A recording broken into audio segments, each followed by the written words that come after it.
without the written consent of Pearl High School or PMB Sports is prohibited.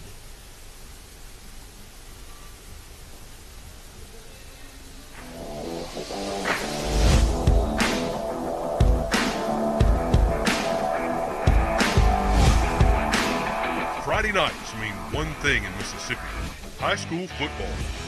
You've got a 50-yard line seat to the 6A powerhouse Pearl Pirates right here on PMB Sports.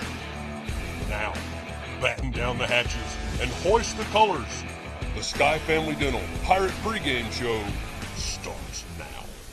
Well, good evening, Pirate fans, and welcome inside of Ray Rogers Stadium on what is a beautiful October night. And we're going to take on the Warren Central Vikings and a chance to get back in the win column tonight. And it's also a Hall of Fame induction night here for the Pirates. So it is going to be a very special night all around. I can feel a victory. I can feel a special induction ceremony coming up. And joining us now a little bit early, he was kind enough to come out while his team is warming up, is head coach Justin Hunter. And, well, first of all, we've got a football game to play tonight. But before that, we've got a Hall of Fame. And I know that is something you've been really working hard on. Yeah, it's been really neat. The guys and their families are over at the Pavilion right now. I got there by 5:30. Went over there and we had some cake and some pizza and just hang out with them. And all of them was like, man, this place has changed a lot since they were in school. You know, just talking about, obviously the first thing you notice is obviously the Jumbotron and just the facilities and everything. Just talking about how the campus looked like a college campus and everything. So always makes you feel good when people come back kind of home and talk about how everything looks and everything. It's pretty neat. Well, it's neat to hear the stories because we have Jason Brown is a class of 1990. We have Danny Brunson, class of 1984. And we have Gavin Gill, class of 94. They got a lot of old stories to tell. Oh, ain't no doubt. A lot of good stories. Like they was just talking about a game they played Brandon and a fight broke out and all this stuff and talking about how they were part of the reason why Pearl and Brandon had to quit playing for a couple of years. So it was really, really neat just to hear some of the tradition and the history of a school and a football program that's got a lot of tradition. We look forward to meeting each one of them. Let's shift focus now. You've got a game to win tonight, and it's a critical game. I mean, this is like – you never like to say must-wins, but this is a must-win for our season. No, it's a huge game. I told the team, I've been here 9 years, and 8 of the 9 years, the Pearl Warren Central game has been a one-possession ball game. So it's always – and I was talking to those guys, and they brought it up. I was like, man, we've had some wars with Warren Central over the years. I said, well, we've had some the last several years, talked about some of the scores, and they said, man, it sounds just like how it was back then. Said they used to play them the first game of the year. I think my first couple of years here, they were non-region. We played them like game 2 or 3, and obviously now they're in our region. So I think it's two very similar football teams. I think both those pride ourselves on being tough, and being really physical. And I know the Warren Central coaches do a really, really good job of coaching those kids, and we know what they're going to do. They just do it really, really well. So it's just a matter if we can stop it defensively, and just being able to block them and handle their pressures on offense. What have you been able to do? We've talked about it for several weeks. Our offense moves the ball between the 20s, between the 30s. We can't cash in. What have you been able to get these guys to understand? We talk about our offense, but we've been a lot more situational based, meaning, I think the other day when you came by to practice, we were actually working on red zone scoring plays, so just having a very thorough plan, and they know this week when we get inside the 20, this is what we're going to attempt to do. And I think they knew that in the past, but I think we've been a lot more thorough with them and in explaining, hey, this is our goal, this is what we like, this is what they do, all that kind of stuff. So I think just being more thorough with them and just explaining to them, hey, guys, we're not just trying to score a touchdown, this is how we're trying to attack and score a touchdown. Well, it's one of those things that, it's getting later in the season. One of the things I noticed is you sent me the new roster this morning. You're dressing out a lot of young guys tonight that are going to get a chance to be down here with you. Yeah, I'm super excited. Talented 9th grade class we got. Moved a couple of them up to play. Well, obviously to practice just because we think they can help us in practice. But, man, they showed up. We had two off days this week as far as in school. And, man, they showed up. Some of the first ones here and worked their tails off. So we're rewarding them. I think we're dressing 8 or 9 9th graders tonight, and just trying to get them up here and let them be a part of the program, and just super excited about them for sure, though. Well, it'll be exciting if it comes down to one possession, as long as we have the ball last, maybe with the lead, right? I'm excited about it. Like I said, we've had a good week, and I told you this and tell everybody all the time, man, we're just trying to get a little better every day, and I think we did that this week, and hopefully we play well and play mistake-free and tackle really well on defense and play with a lot of great effort. I think we'll be just fine.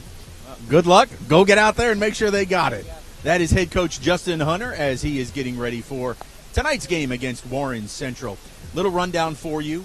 Coming up at 6:20, they will have the induction ceremony, and we'll carry that live for you down here on the field. And then we'll get a word with some of the inductees. Before we talk about that Hall of Fame class, I want to send it up to the booth.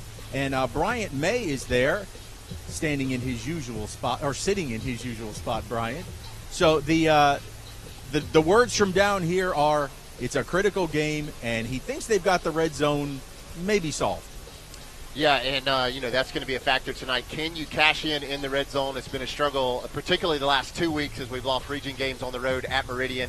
And then last week, a difficult one here on the road, or here at home against Terry. So can Jack Durr and the offense get it punched in? Greg, I don't think the question is, are the coaches doing what they're supposed to do? I don't think the question is, are the players working hard? It's a matter of when the lights come on Friday night, can the guys perform both defensively and offensively? And tonight we'll see if we can limit those big plays, and then can we punch it in the end zone, especially when we get inside the 25-yard line.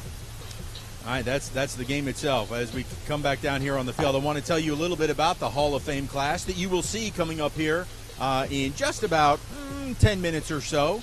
And I want to introduce you to those guys. We have graphics made for you so you get to see what they look like in advance. So the first one is Mr. Jason Brown. And Jason is a 1990 graduate.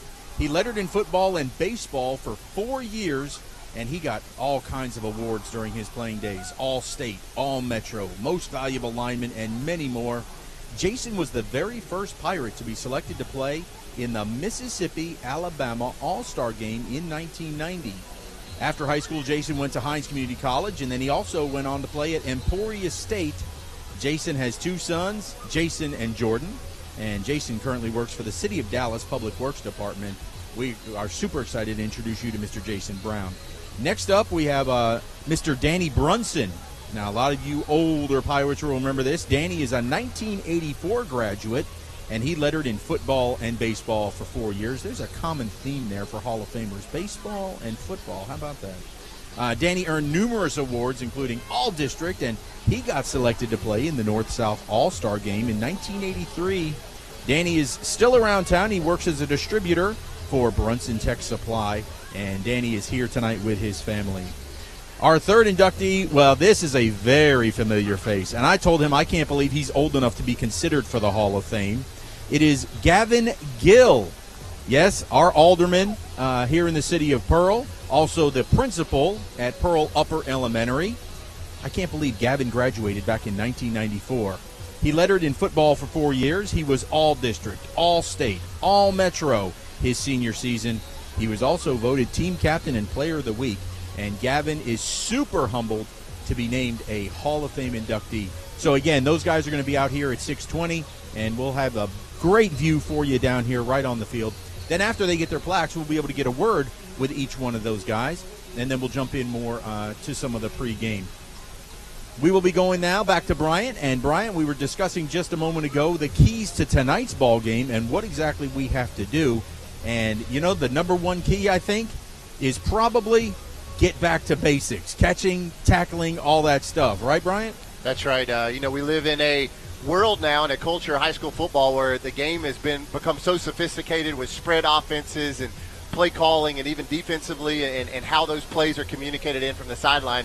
But tonight, a night where you got to get back to the basics if you want to win. Can your guys block up front? Can they open holes for Jamarian Turner? Can they protect Jack Durr? Can you complete the passes that you just need to complete? Those little slant routes, the out routes to pick up first downs to ultimately lead us to the red zone where hopefully we can cash in. So absolutely tonight, the first key of the game is, can we get back to the basics, and can we do what you've been practicing since August? Well, and then defensively, this Warren Central team, it's hard to figure out what they're going to do. They can pass it, they can throw it, so you don't really know. It's not like you can key on one thing, but it certainly is limit the big plays that we talk about every week, and goodness gracious, tackle somebody.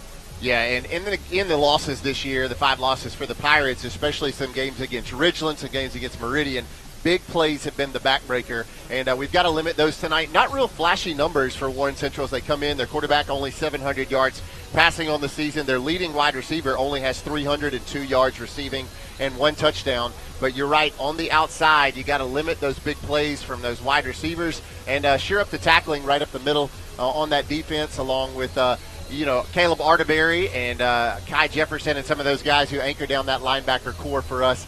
Limit those big plays, no scoring plays over 30 yards tonight, and I like our chances. Well, and that final key to the game was cash in the opportunities. Again, Coach Hunter addressed it just a moment ago.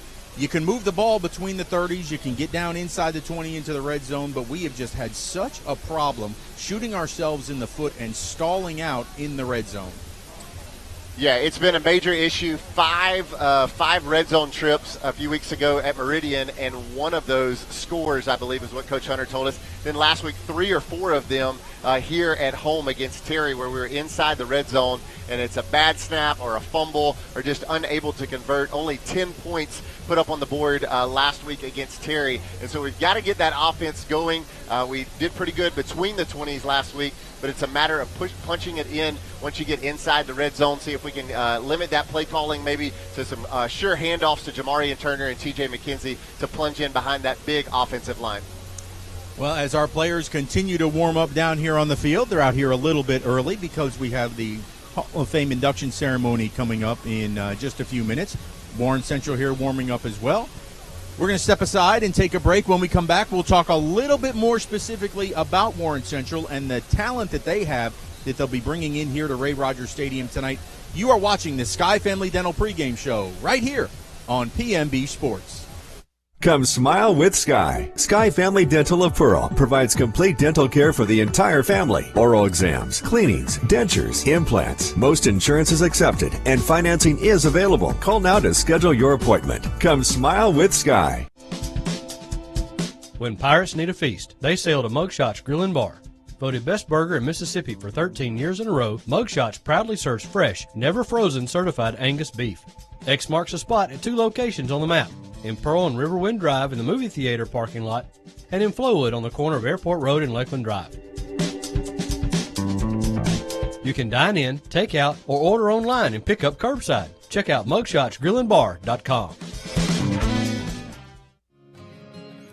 Public service has always had a very special place in my heart, and to be able to do it and be a first responder as a reserve, when you're not getting paid, that's just one of the most selfless acts you can do. I think we all have a responsibility to our towns and our communities. Well, for me, it's simple. I mean, when you say local, that's what's most important to me. Our citizens inside this county, we all care for each other, and we do everything we can to help everybody out. I am Shane Fletcher with Farm Bureau, and we are the home team. When something works this well, paying bills? This site is so comprehensive. I do all my banking online. More time for coffee. You want to get others excited about it too. Yes, honey. They're very conscientious, and they're about helping us map out a plan for our future. It's nice to know we make a difference. It's so easy. They have lots of creative ways to help me afford the loan for the cutest car I've wanted and for that a great so bank is a really important thing to have. Comprehensive, conscientious, creative, community bank like no other bank you know. Welcome back into Ray Rogers Stadium on the Sky Family Dental pregame show. I'm Greg Flynn, and I am now joined by a man that you guys may recognize. He's the former mayor of Pearl, Mr. Jimmy Foster, and one of the members that he helps coordinate this whole Hall of Fame inductions and how it's selected. And, Jimmy, this is just a great culmination of a lot of hard work by a lot of people.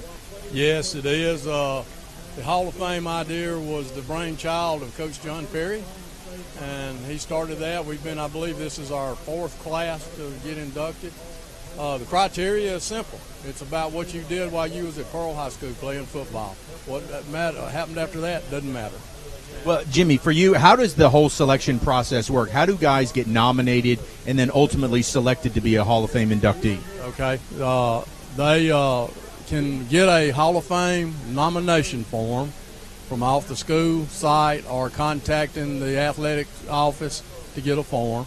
Anybody can fill it out and send that form in, nominating them.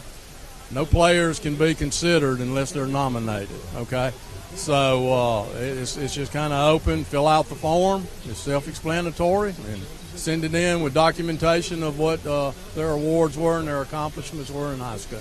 And then who votes on that? The committee does. Each nomination form is submitted, and from the membership, a player is nominated, and they're talked and discussed, and at the end of that, they're voted on.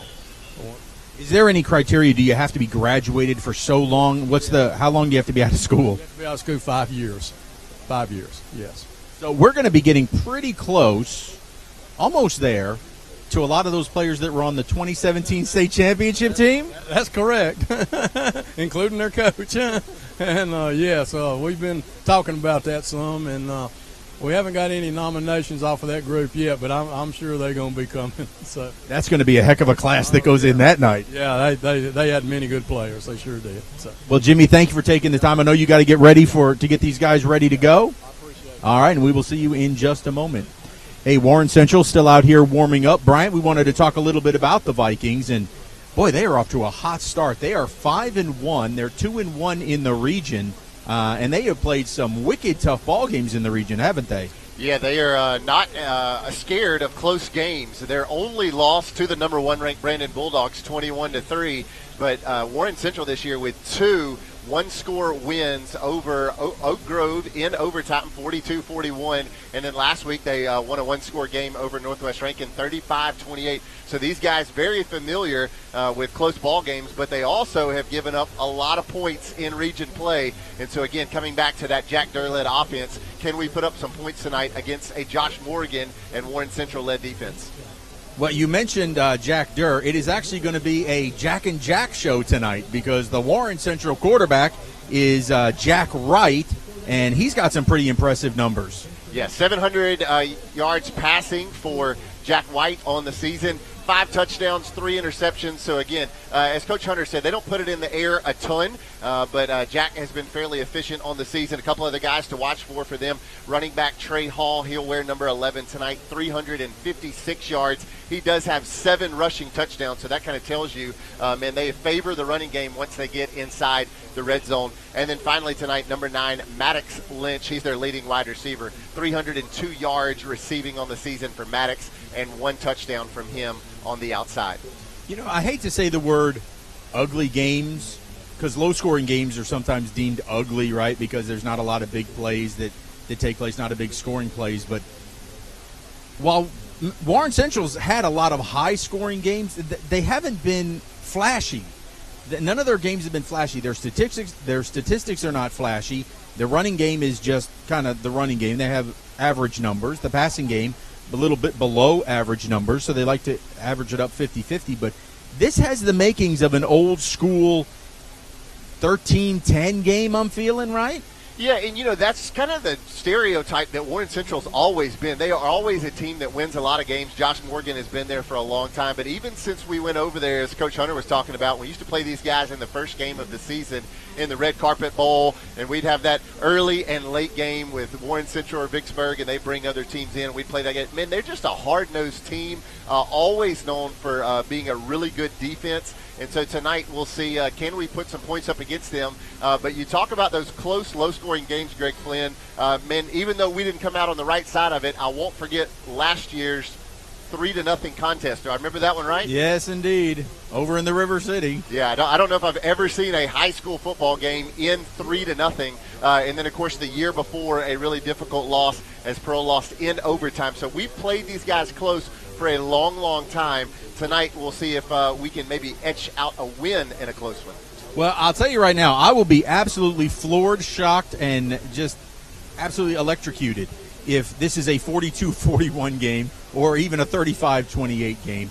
You know, hope springs eternal that our offense is finally going to hit the on switch and be able to put up the numbers like we know that they're capable of.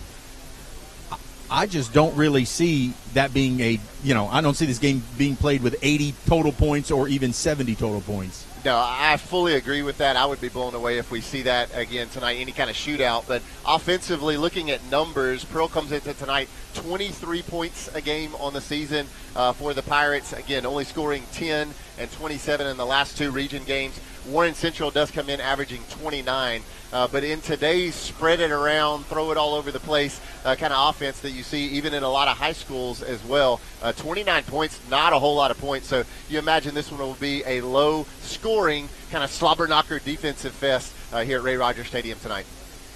All right, while we're waiting, they're just a little bit behind on the Hall of Fame getting them lined up out here. So I'm down here with all kinds of important people. Now I'm joined by the superintendent of Pearl Public Schools. It is Mr. Chris Chisholm. And Chris, this is just a really special night, not only because it's a great football game, it's a big region game, but when we have Hall of Fame night, it's almost like as good as homecoming. Oh, it absolutely is. It's great to see these guys come back and get recognized for their accomplishments, not only here, but wherever they are in business and industry, wherever they are. It's great. Well, and we went through the selection process, and we were talking to Mayor Foster over there, and you have to be out of school 5 years before you can be eligible. I said, well, what's going to happen? We're about at that time from the 2017 state championship team. We're probably going to have a class of like 20 from that. There's no doubt. Probably the whole team, man. That was just it's amazing to watch those kids grow from, especially their sophomore year. Didn't go really well for them, but, their junior and senior year, boy, they absolutely blew the doors off of it on the field. And really in the classroom, too. They're just great kids all the way around. Kind of a parallel to this year. Yeah, it could be. Let's hope. Well, I didn't get a chance. There's one more question for you. This place just looks fantastic with the upgrades that you guys have made, from the lighting to even the wraps to the monstrosity of the video board. You guys have really gone all out. Yeah, the board has been super supportive of everything and really, just designs and all of the things that we've done around here. It's been a lot of fun to watch. I can't say that it's been fun to manage and handle, but it's been fun to watch all of this go up. It's great for the community, great for the kids. Does the electric bill go up too? I'm not talking about that as of right now. Energy saving. They're all LEDs, right? It's supposed to be better. Yeah, these are definitely better. Much better.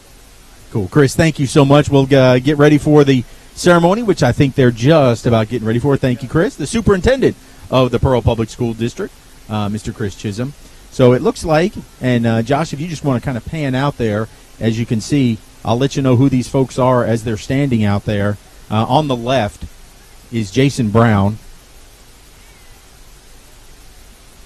That is Mr. Brown, and he is the 1990 graduate. In the center there with his back to us, that is Mr. Danny Brunson. I'm sure Danny will turn around for the actual induction ceremony. He's here with his family. And then over on the right, there you can see him. He is the principal and alderman, Mr. Gavin Gill, class of 1994. Look, wave Gavin. There he is. He's so humble. He hates the spotlight. He sits up there for board meetings, and man, I tell you what. All right, it sounds like they're getting started, and we'll turn it over to public address announcer John Rogers.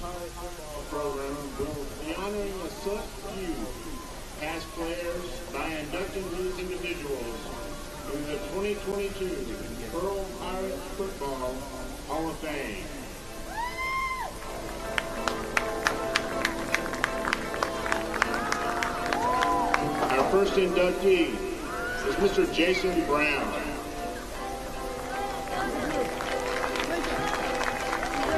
Jason is a 1990 graduate of Pearl High School, lettered in football and baseball for 4 years. Received numerous awards during his playing days, including All-State, All-Metro, Most Valuable Lineman, and many more accolades. Jason was the very first Pearl Pirate to be selected to play in the Mississippi-Alabama All-Star Game in 1990. And after high school, he attended Hines Community College and finished his playing career days at Emporia State University. Jason has 2 sons, Jason and Jordan. Jason currently works for the City of Dallas Public Works Department. Our first inductee, Mr. Jason Brown.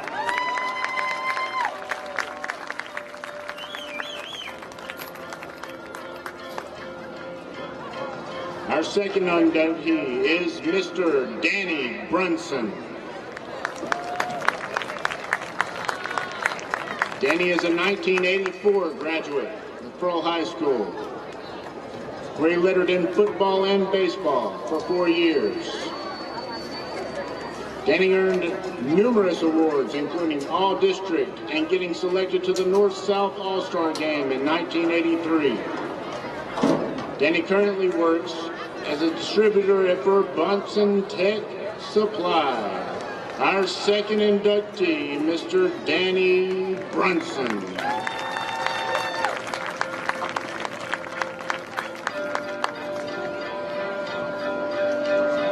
Our third inductee, Mr. Gavin Gill.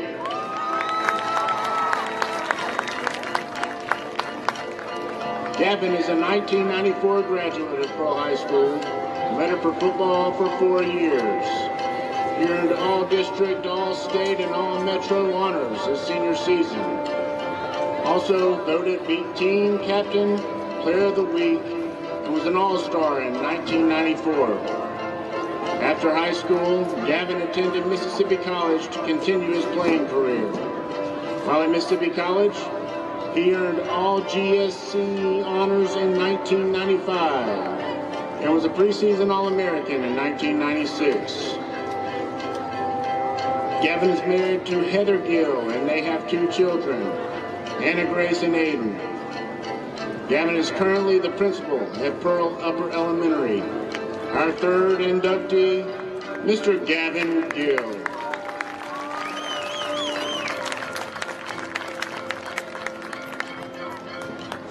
Pirate fans, please join me in congratulating the 2022 inductees into the Pearl Pirate Football Hall of Fame. These inductees will have pictures displayed in the Pearl Football Hall of Fame and the Football Fieldhouse. Thank you again.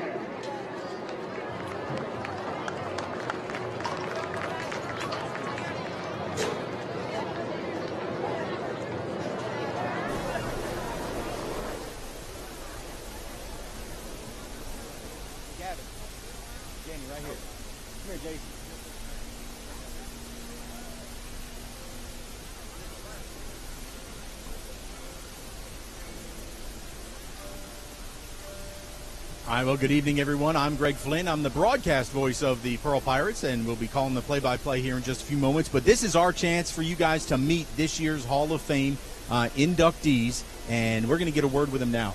Jason Brown, yes, first sir. Up. Yes, sir. Class of 1990. That's correct. Man, what does this honor mean to you? It means a lot to me, man. I'm telling you, I mean, the history that Pearl has had along the way and all the way to now, I mean, it's just tremendous, man. I played behind and watched so many Pirates before I ever really just became a Pirate. Okay, I came from 85 to 90, but I watched some before me, and I'm really, really proud of getting this honor, man. Well, what do you remember about 1990? What was memorable about that senior season? Well, I'm gonna tell you, the great coach Bruce Merchant was my coach. I remember when number 1 Meridian came into our house down there. And when I'm telling you something, they was number 1. I can't remember exactly what rank we were, but we was high. They came a knocking. They bought 12, 13 buses. And we sent their bus right back to Meridian, beat them 38-7. But let me tell you something. That was one of those greatest memories that I would ever, I mean, I still think about that. And some of the guys, we still talk about that, too. Well, Jason, congratulations. It's a great, great honor. I'm going to move over here to the elder statesman of the group, and that is Mr. Danny Brunson, and you are class of 1984. Man, what does this mean to you? It means a lot. I grew up right across the street from the old school, so I stayed at the football field all the time, so this was what I was supposed to do my whole life. So, 1984, I mean, that was a while ago. Do you remember what was memorable about those playing days for you? We beat Warren Central, Brandon, and Clinton all the same year, so that was a big day. Well, hopefully you're going to bring a little luck with that Warren Central win here tonight, right? I hope so. Well, Danny, congratulations. It is a great, great honor. All right, now let's move over to the man who needs no introduction. He is the principal over at the Upper Elementary. Any of you guys know Gavin Gill? Yeah, there's a couple. Also an alderman here in the city. Great city leader. Gavin, what is this honor? I mean, you get recognized here by your peers as a member of the Hall of Fame. There are a lot of good players that came through this school. I'm proud to represent the city, this community, the school district, and the players on that wall and the players that set foot on this field here and over there off Old Brandon Road. So it means a lot to me to stand up here and take an honor, or possess an honor that this city gave to me, and it's impossible for me to give back enough for it. But you don't understand the honor it is to sit up here and get this recognition. Well, I'll tell you, we sit around all the time, and you tell me stories of the good old days. And What do you remember most, or that you can share with the folks out there about your playing? I gotta have two. Now the first one is we got beat in the playoffs down here on a fumble that was not a fumble. There was a fumble we got, and they didn't let us have it, and we should have went to the state championship and didn't go. And now y'all can remember that one. It's 92. The next one is we're down 17 points to Brandon in the stadium, and we told them at halftime we were going to come out and take care of business, and we beat them 24-20 in Memorial Stadium after being down 17 points. So those are a good memory. Beating Brandon anytime in anything is always good. Well, and we talked about this with Mayor Foster earlier. He's head of the selection committee. I want you to know something. You know, you have to be out of school for 5 years to be considered for the Hall of Fame. We're coming up on a 5-year anniversary of something, of a state championship team. I have a feeling a few of those guys may be joining you. Oh, absolutely. There were some good kids. I was the principal of those kids when they came through school, and a lot of those young ones, were great athletes, and I absolutely want to see their pictures on that wall because they deserve it. All right, Gavin Gill, thank you guys so much. Hey, we did want to pass along to you guys, if you know of anybody that should be in the Hall of Fame or should be considered for the Hall of Fame as a player, and they've been out of school at least 5 years, you can submit a nomination form. It is on the school website, or you can also call the Pearl High School Athletic Office and get a nomination form. Anybody that you know of through the years can be nominated. So let's fill up that wall and make this Class B. We have 3 awesome gentlemen here with us tonight, but we could have a class of 7 or that state championship team of maybe 10, 12 guys. So that is going to do it from down here on the field. We look forward to – oh, Jason's got something to say. J.C. Brown, that's my daddy. I know he at home watching. I want you to understand that you made me, man, and I love you for everything. I know my mama's here, but I love you, man. I know you watching this. I appreciate everything you ever done for me. Oh, that is awesome, Jason. Glad we could get that into you, and I'm glad he was able to watch it back at home. That's fantastic. All right, that's going to do it from down here. We're going to get you set. How about the Pirates put a little something on the Warren Central Vikings tonight? How about that? All right. For TV, we're going to take a break. Come smile with Sky. Sky Family Dental of Pearl provides complete dental care for the entire family. Oral exams, cleanings, dentures, implants. Most insurance is accepted and financing is available. Call now to schedule your appointment. Come smile with Sky. So you've injured your shoulder or your knee? And of course you want the best care and the best doctor available. The doctor on the left treats shoulders and knees and ankles and hands.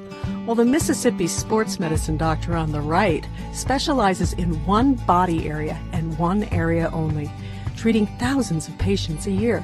Trust your medical care to one of our true specialists. Mississippi Sports Medicine. We specialize for you. When accidents happen, our 30 minutes or less ER service pledge can mean less waiting and faster care. The 30 minutes or less ER service pledge at Merit Health. He was supposed to be the 5th man to walk on the moon. But 200,000 miles from Earth, an oxygen tank explodes. Power supply malfunction. Okay, now let's everybody keep cool. Thanks to his survival skills and leadership instinct, Hang in there, it won't be he long. helped guide the crew back home. Welcome home. This really looks great. He was Jim Lovell, and long before he wore this uniform, he wore this one.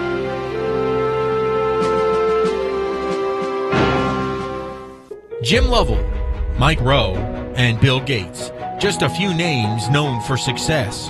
All 3 also started their leadership path while serving in the Boy Scouts of America. Everything they learned while part of a troop can prepare you for a successful future as well, whether it's survival skills, self-discipline, or just how to have fun.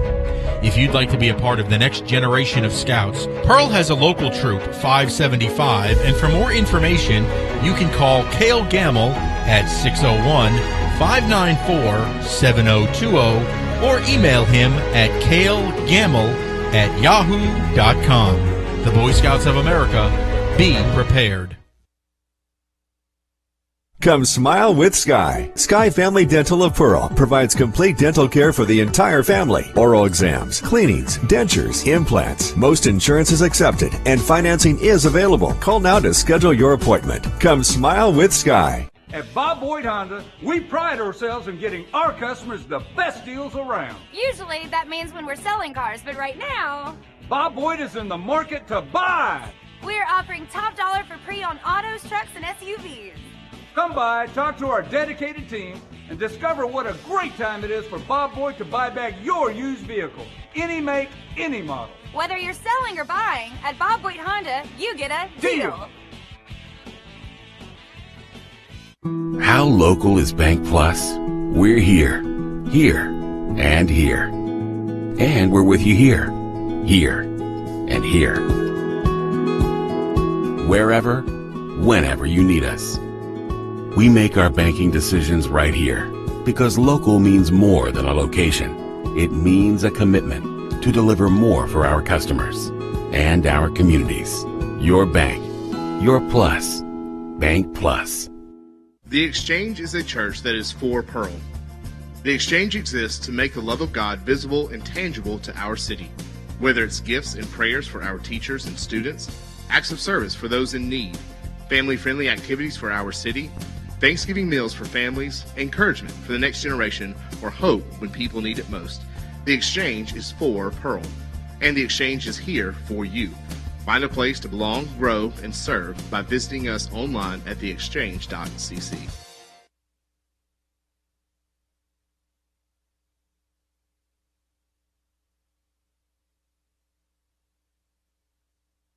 How local is Bank Plus? We're here, and here.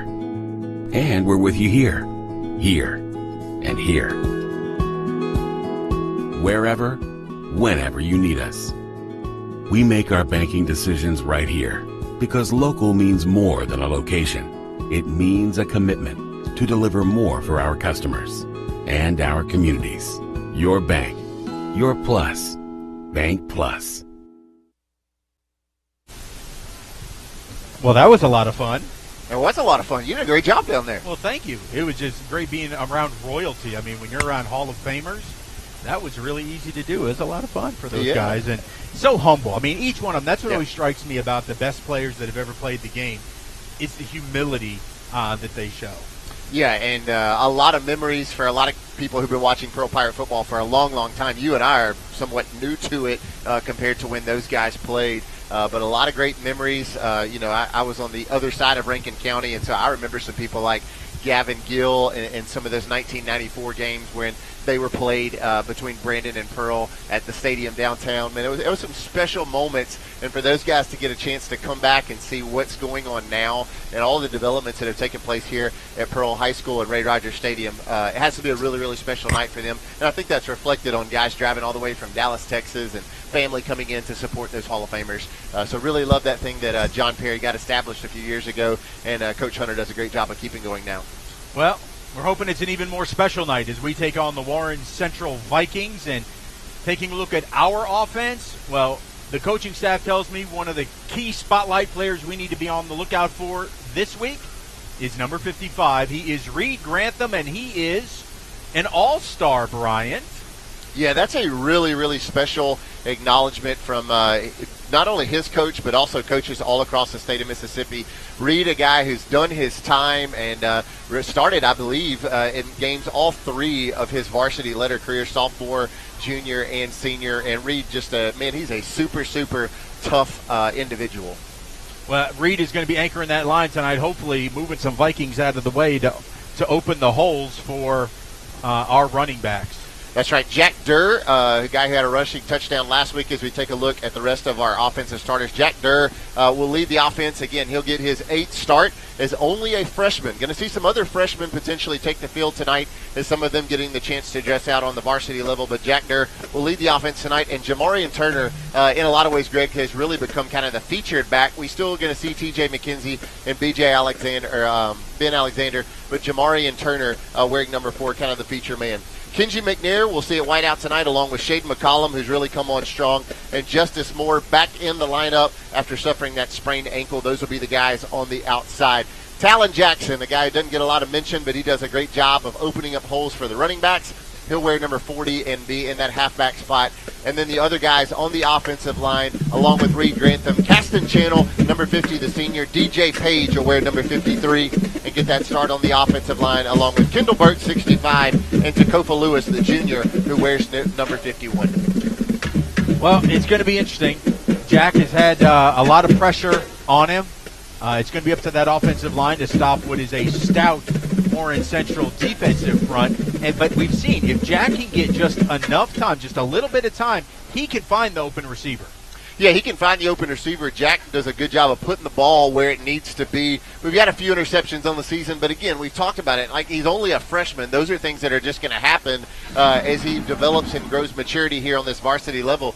But the thing that I think a lot of defenses haven't known how to prepare for Jack Durr is his legs. And last week, Jack had our lone touchdown of the game on his legs. And so tonight, again, I believe the running backs and the passing game have to set up the Jack Durr run. But tonight we'll see how many can Jack skirt out for. Watch 15 in the running game. All right, we're going to take a quick break. When we come back, we'll take a look at the defense as we count you down to kickoff. Just about 17 minutes away now. You're watching the Sky Family Dental pregame show here on PMB Sports. Come smile with Sky. Sky Family Dental of Pearl provides complete dental care for the entire family. Oral exams, cleanings, dentures, implants. Most insurance is accepted and financing is available. Call now to schedule your appointment. Come smile with Sky. So you've injured your shoulder or your knee? And of course you want the best care and the best doctor available. The doctor on the left treats shoulders and knees and ankles and hands, while the Mississippi sports medicine doctor on the right specializes in one body area and one area only, treating thousands of patients a year. Trust your medical care to one of our true specialists. Mississippi Sports Medicine. We specialize for you. When accidents happen, our 30 minutes or less ER service pledge can mean less waiting and faster care. The 30 minutes or less ER service pledge at Merit Health. He was supposed to be the fifth man to walk on the moon. But 200,000 miles from Earth, an oxygen tank explodes. Serious power supply malfunction. Okay, now let's everybody keep cool. Thanks to his survival skills and leadership instinct, Hang in there, I won't be he long. helped guide the crew back home. Welcome home. This really looks great. He was Jim Lovell, and long before he wore this uniform, he wore this one.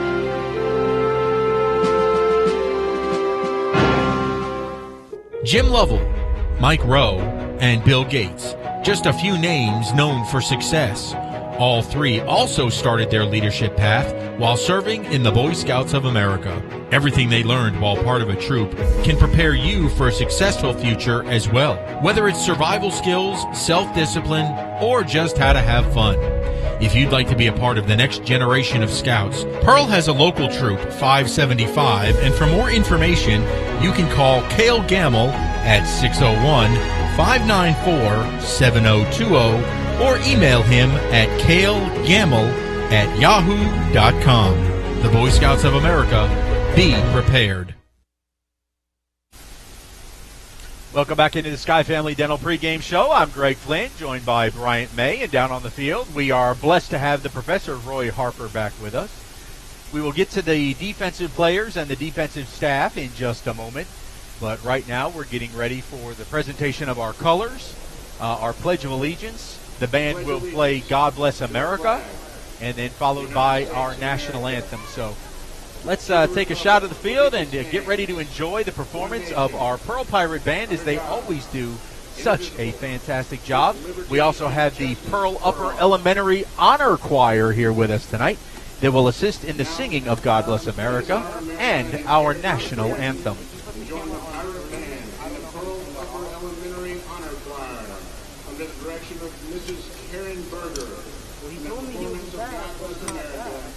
And please continue standing as we sing our national anthem. Tonight, the colors will be presented by the Pearl Naval Junior ROTC. No, the camera's on freeze. It's still on one frame.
boy, what an awesome job by the Pearl Pirate Band, as well as the Pearl Upper Elementary Honor Choir, led by Miss Karen Berger. Some fine youngsters down there, and tonight is Pearl Upper Elementary night. So the school district does a great job of going through and honoring each one of the schools for each game, and I'll have a little extra interest out there as Jack Flynn gets honored for his ELA performance and their case testing. So forgive me if I tear up a little bit. I see him run out there. That just happens to happen. A proud papa. But this defense has made us tear up a little bit the last few weeks. They have not been making great tackles, but they promise tonight is going to be different. And one of the guys that's going to do that is Trey Schaefer, our terrific junior linebacker. Yeah, Trey got his first start, I believe, 3 games ago against Petal. And, man, Trey has come on in a flurry. Trey has led the team in tackles the last 3 weeks. And he's a guy who has great vision. He sits right there in the middle of that defense. He'll wear number 10. Keep your eye out on him tonight. He is a guy who sees the play developing before it even hits the hole, and so he's right there to greet running backs. He's done a good job of causing havoc in the backfield as well. And so he's a guy who they like to call him the old ball hawk, where the ball is where they are. And so keep your eye out for number 10. Trey tonight, as he does a good job leading this Austin Wilbanks defense. Well, Trey does a great job of ripping the ball out of running backs' hands. He's also got an interception on the year. So Trey is not a guy that's just going to hit you and put you down. He's going to hit you and he's going to try to take the ball from you. Yeah, and Trey only a junior, so he's a guy that we'll have a chance to see as he steps up next year to be an even bigger senior leader on this Pearl Pirate defense. We'll take a look at the rest of your defensive starters for the Pearl Pirates tonight. We'll start with the big men across the front. Jabron Moore, number 44, he anchors that defensive line as a senior. 28, Ken Mangum, such a great defensive player as well. Big guy, strong guy across the front who played a lot of running back in his career, but now he's anchoring and playing solely on the defensive side. Cameron Hewitt, a great sophomore season. He wears number 75 and has done a great job of clogging up the middle on that defensive line front. Kai Jefferson, a guy we spotlighted last week, he wears number 5, playing linebacker along with Caleb Arterberry, number 12, who, much like Trey, has been all over the field. Marcus Thompson, your final linebacker, wears number 7. And, Greg, how about this? A new starter tonight, Evan Williams, wearing number 20. Evan, only a freshman. And tonight he'll get his first varsity dress out and his first varsity start as well at defensive back. We'll see if Evan can keep up with these wide receivers for the Vikings. Starting opposite of Evan tonight in the DB slot will be number 14, Martravian Draper. Martravian, a sophomore. And then those two very talented safeties in Amarius Johnson wearing number 25 and Kavion Freeman wearing number 1. Well, Coach Hunter said that the 9th grade season just ended, and they've got a great group of talented 9th graders. So he wanted to reward them with being able to not only dress out tonight, but he may sprinkle in just a couple of those kids to play in. Evan Williams, hopefully he's going to have a smooth debut. That's right. And it's always a special time of the year. We've done this every single year in high school football. We kind of get to the end of October, mid to late October, and that 9th grade season ends. And we've seen some incredible 9th grade crop of players come through here at Pearl. Think about some of those state championship guys that you mentioned earlier, and a lot of those guys got a chance to dress out. And, man, sometimes they surprise you being only 15 years old. They step out on the field, and they begin to make their mark as only a freshman. Well, the bottom line is tonight, you can sugarcoat it all you want. We have to win. I mean, for all intents and purposes, you have to win because the teams that we've already lost to, we lose tiebreaker to, and that's who would be in that battle for that 4th spot. We cannot afford to go 1-3 in region play and still want any playoff hopes legitimate playoff hopes to be alive. That's right. So this has got to be all-out war with Warren Central. That's right, and there's a gauntlet left in front of us as well. Next week we'll be on the road at Northwest Rankin. The next week we'll be on the road at Oak Grove, who's always a doozy. And then we don't like to acknowledge it, but Brandon Bulldogs sit at number 1 in the state of Mississippi, and they will come here to Ray Rogers Stadium to close out the season. So the Pirates, again, enter tonight 1-2 in region play. You got to go ahead and even that thing off at 500 and get a big win tonight to make it 2-2 before you take on a Northwest Rankin squad that's rebuilding, but they've come on strong here in the last few weeks as they've stepped into region play. What would you like to see us do offensively tonight to be successful? Move the ball and score points. I would love for us to score at least 30 points tonight. I'm going to say if we can score at least 30 points on this Warren Central defense that comes into tonight giving up 21 a game, if we can get 30, I like our chances to win. Offensively, also, I would say you got to protect the ball. 1 turnover or less tonight. All right. On the other side of the ball, defensively, again, we started out playing so well in our early season. The last couple of weeks, we just couldn't tackle anybody. It started at Meridian where we could not tackle. The people have just been running all over us, and that is not the Pearl Pirate defense. We've been able to stop the run, but that's where people have found success. That's right, yeah. And, we talked about earlier in the Sky Family Dental pregame, back to the basics. And tackling, that's something you learn way back in, 7 and 8-year-old ball. But it still matters when you get on the high school level. And we've got to be able to tackle when the running back hits the hole, but we've got to be able to limit those big plays. Again, last week, Terry's first score comes on a 73-yard touchdown pass. You can't have that tonight because you got a lot of athletes on the field for Warren Central. So limit those big plays. Safeties keep everything in front of you. And good communication in the secondary, I think, helps with limiting those big plays. Well, and you think about it, the defense did play relatively well last week because they gave up the one big touchdown. Yep. But then the other touchdown they gave up, Terry took it over inside of our 5-yard line after a high snap on a punt over LaFontaine's head. And Terry jumps on it, 4 plays later. We made him go 4 plays, almost held him out on 4th and goal. That's right. And they were able to punch it in from the 1-yard line on 4th and goal. Yeah, and those mistakes that we made some last week, you can't have that. Like last week, we had a big interception, and on the very ensuing drive, as we were driving down in Terry Bulldog territory, we then fumbled the ball back to them. So when you get a turnover like that, you got to capitalize. Special teams, we can't have some of the snafus that we've had the last few weeks. If you can clean up those unforced errors, then you got to like our chances, especially if we can get that score offensively up close to 30 points. All right, we are awaiting our captains as they're just now making their way out of the field house and coming down the sideline now. But, Brian, why don't you, while we have a moment, take a look at all these 9th graders that, we might get to call their name tonight, but at least they'll be on the sideline. That's right. There's one 9th grader. We've called his name a lot this year. That is Jack Durr. Jack, only a freshman. Some other of those 9th graders dressing out tonight, Jamarcus Collins. He is a 9th grader, and he will wear number 19. Evan Williams, as we said, only a 9th grader. He'll wear number 20 and get the start at DB. Nick Moore will wear number 38 tonight, only a freshman. Jalen Fields will wear 39. Caden Scott will wear 42, only a freshman, and we may see him at running back. Victor Jones will wear number 46, only a freshman. And then 3 more to note of. Reed Taylor, only a freshman, will wear number 76. Caden Berryhill wearing 84. And finally, James Renfro, a freshman wide receiver, will wear number 89. Our captains have made their way out to the sideline and are making their way on the field now. It's number 99, Justin Knight. Number 37, Jace Russell. Number 48, Malachi Jackson. And number 4, he is known as the big dog. That is big dog Jamarion Turner. And the professor's down there with the referee now.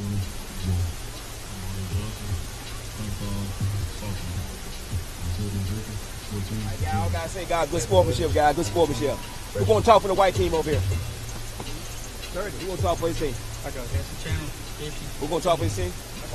99? Okay. I got a coin that's heads, that's tails. Call him out for me. Head you call, head it is. So y'all want to talk, but Coach said he want to defer to the second half. I mean, y'all going to receive. Y'all turn your back that way. White, you turn your back that way. We're going to kick to this clock here. Come this way, Bray. All right, guys, you heard Warren Central won the toss and elected to defer, so we're going to take the ball heading toward the Jumbotron. Well, Roy, it is great to have you back. You feeling good? I'm here. Thank you, guys. It is great to be back. I hate that I missed. Feel like I let everybody down, but I do feel well enough to be here and support the team and look forward to a great game tonight. Well, you are our good luck charm. We need you back because, I'm glad you weren't here last week because you probably would have gotten sick on the sideline. Yeah, I heard. Unfortunately, I didn't even get to watch the game. I took some medicine and fell asleep and woke up about 9:30, and I thought, crap, I missed the whole thing. And called Frank, and he gave me a rundown. And so, yeah, I felt better, I guess, by not seeing what happened. Well, it is great to have you, Professor. Thank you. Our Pirates now are loaded up in Bucky. They are playing the hype video on our beautiful video board, and this is a new one. This is a gorgeous video. Warren Central takes the field, coming out of the north end zone. The Pirates getting ready to enter from the south, and here they come.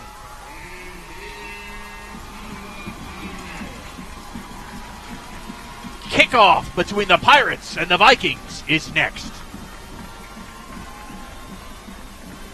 Are you ready?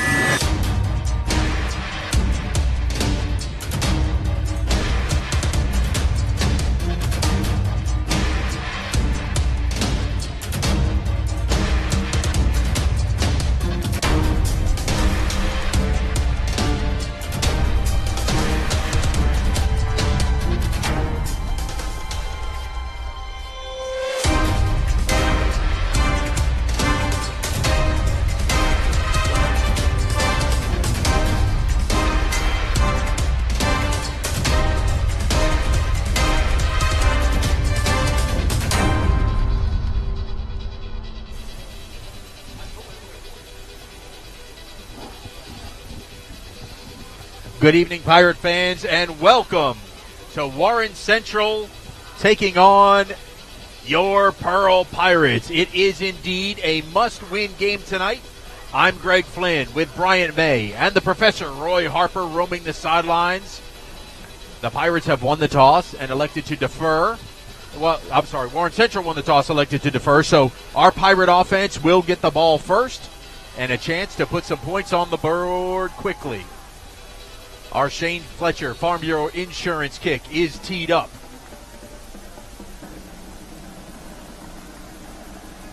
And ready to fly, we have Kenji McNair and Justice Moore back deep, and we're going to get a deep kick. This is going over to Kenji. Kenji takes it in inside the 10-yard line, crosses the 20, spins his way past the 25. Still alive, and he's out to the 27. All right, we'll take a look at our our offensive starters as Jack Durr, for the 8th time this season, leads the Pirates out onto the field. The freshman quarterback wearing number 15.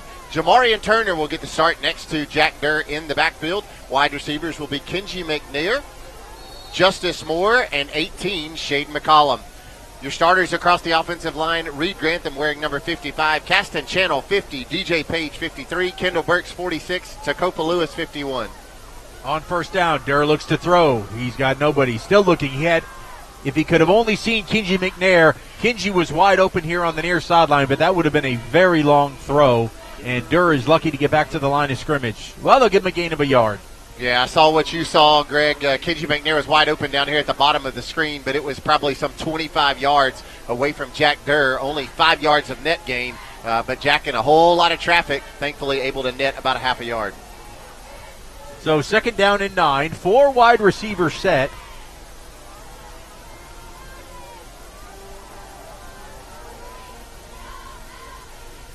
The additional wide receiver we have in is number 88, Jordan Butler.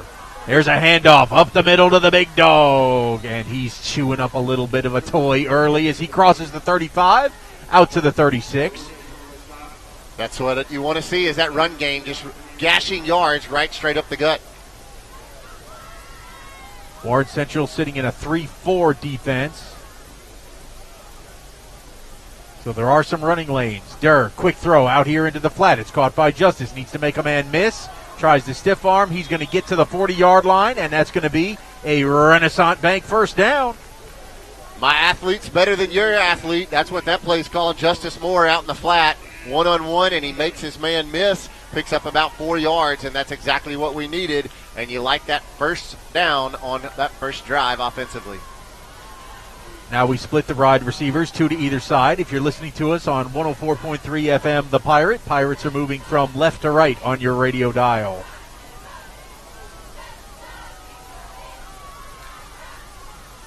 Durr gives it off to the big dog, and Warren Central was there that time, as getting tremendous penetration there was number 30 for them, and boy, was he in there quick. Yeah, that's Raymond Clark, the 5'8", 260-pound junior linebacker who plugged that hole. Only 3 down defensive linemen for Warren Central, but those linebackers in Clark, Also, we're going to see number 8 at linebacker, Logan Miles, a senior. They are plugging the holes that those 3 defensive linemen could not. A loss of 1, 2nd down and 11. Durr looking to throw. Left, looking, nobody there, and he's going to get sacked. He is going to get swallowed up by big number 54 back there. 54, DeMarcus Jones, 6'2", 325 pounds goes DeMarcus Jones. Jack Durr felt every bit of that one, and felt like Jack held on to that one just a little bit long. So that's typically one of those that you call the coverage sack, where the secondary did a great job of swallowing up the Pearl Pirate wide receivers and giving Jack nothing to work with. Got to get the ball off a little quicker than that. Here comes 3rd and 16. So Durr facing a long. That one caught, yet Justice Moore across the middle, able to pull that one in, but Justice going to be about 6 yards short of the yard, or about 5.5 yards short of the line to make. And so after picking up a first down on the first set of downs, unable to convert that second first down on that opening drive. And here comes Jacob LaFontaine in the punting unit. We will at least line up in punt formation at the 46-yard line. Never forget, Jacob is a backup quarterback. There's a snap to Jacob, and he's going to get away a nice punt, nice spiral. It's going to take a pirate hop, a nice pirate hop, all the way down around the 10-yard line. So a terrific punt there by Jacob LaFontaine on a perfect snap. 43 yards on the boot and bounce from Jacob LaFontaine. Good job by the junior getting that one away, and Warren Central going to have a long way to go here on their first offensive drive of the game. So Austin Wilbanks, with all the work they've done this week, sending that defense out with one word for them. Well, first of all, have fun, but number 2, tackle somebody.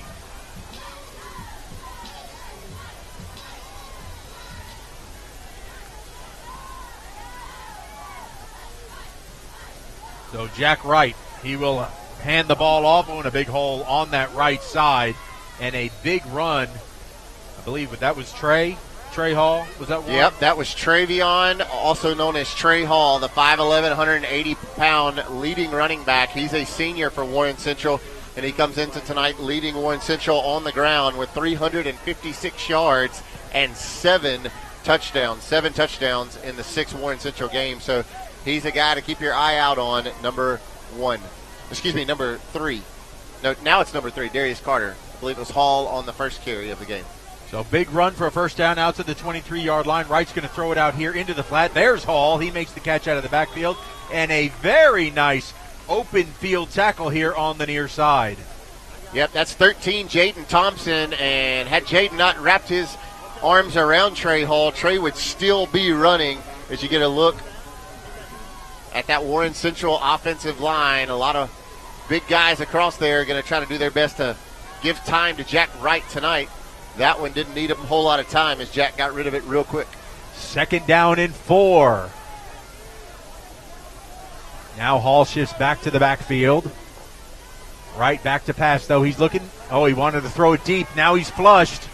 Chased by the Pirates, and he's got room on that right side, and he's going to just make it to the sticks for a first down. But Darion Bullock is the number we have for. Yeah, old Darion, you see right there on the Rogers Dabbs replay, he was right there, was Jack Wright. And Darion thought he could pull him down.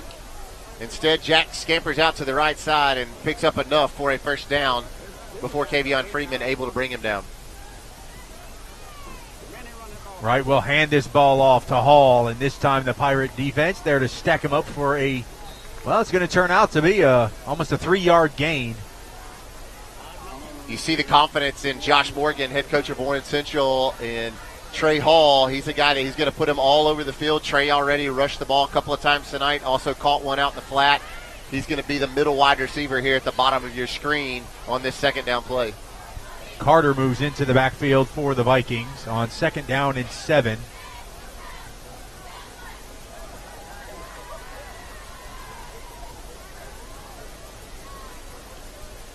Right, will look to throw.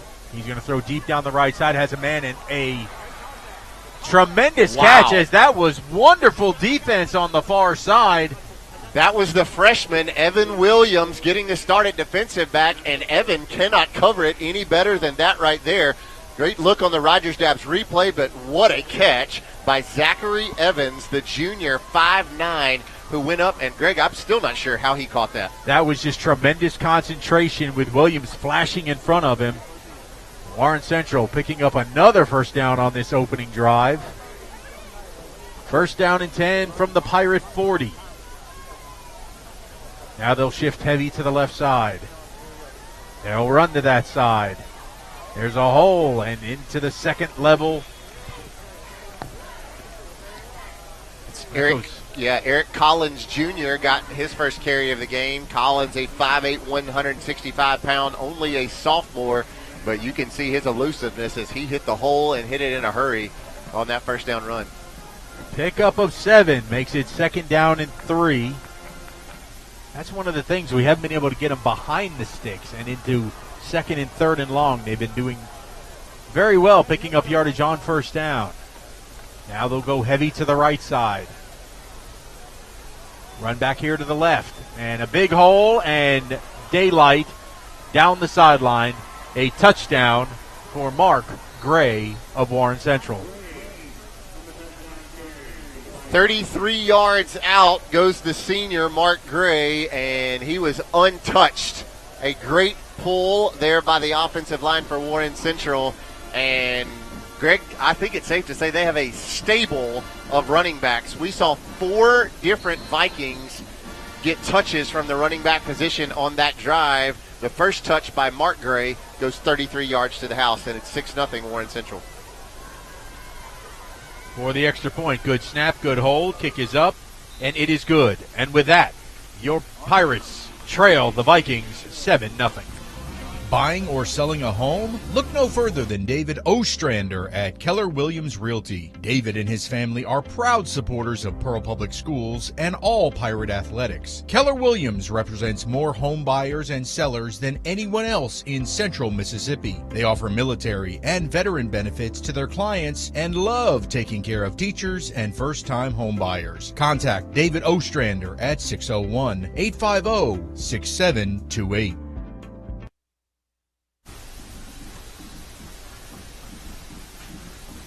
We are about set for our Shane Fletcher Farm Bureau Insurance Kickoff.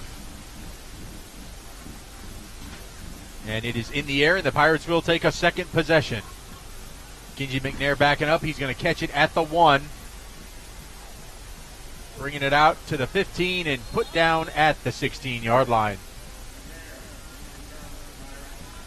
Greg, let's see if we can get some offensive momentum here on this second drive. Pirates able to pick up 1 first down on the opening offensive drive of the game before stalling out right about midfield.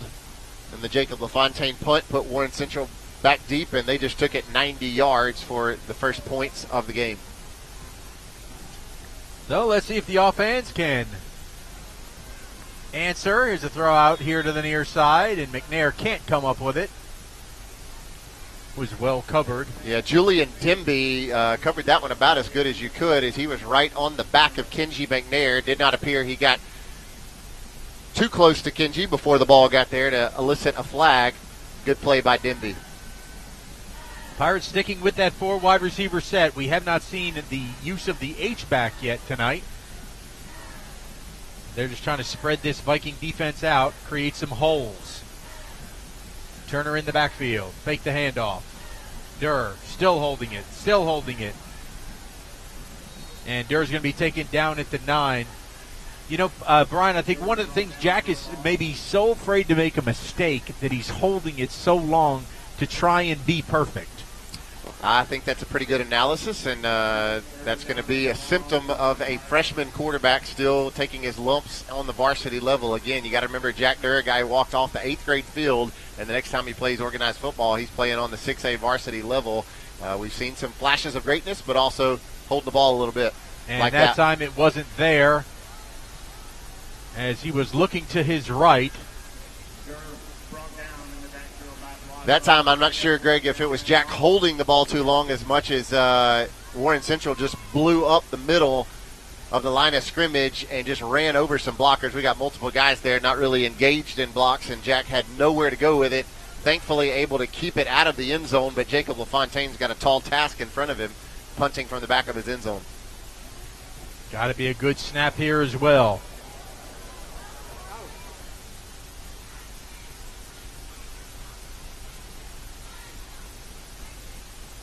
Good snap. Jacob puts his foot into it. It is a end-over-end kick. It's going to take a Pirate hop, take another big Pirate hop. And another good punt by Jacob will settle in at the Pirate 46-yard line. Back-to-back 43-yard efforts by Jacob LaFontaine. He's the player of the game so far for the Pirates, as that one wasn't beautiful. An end over end, not so much the spiral, but it did exactly what Jacob needed it to do. He got rid of it quickly and pushed Warren Central out about as far as we could, but they will start with great field position. And let's see, who do they put in the backfield this time? Wright stands in there, out of the shotgun, just at midfield. Quick throw out here to the near side, looking for Hall, but threw it way too high. As Deuces, Jamion Smith was there on the coverage. That's right. Jamion didn't get the start tonight, but he's in on that second drive. And watch this, Jamion on the Rogers Dabbs replay almost as he overthrew Hall. Yep. It looked like Jamion was playing for the tackle rather than for the ball. And Jamion, if he'd have gone up for it, it might have been difficult to see, as Hall would have been in his sight line. But falls to the turf, and here's 2nd and 10.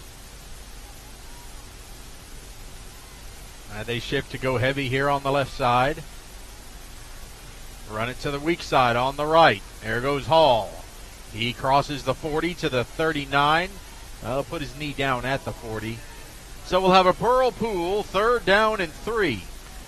Ken Mangum got up slapping his pads after that one, as he had a hand on Hall in the backfield. But I tell you what, Trey Hall is a difficult guy to get down, and he got away from Mangum and hit the hole quickly and picked up 6 yards in a flash. Now Warren Central with 3rd and much more manageable after that Hall run.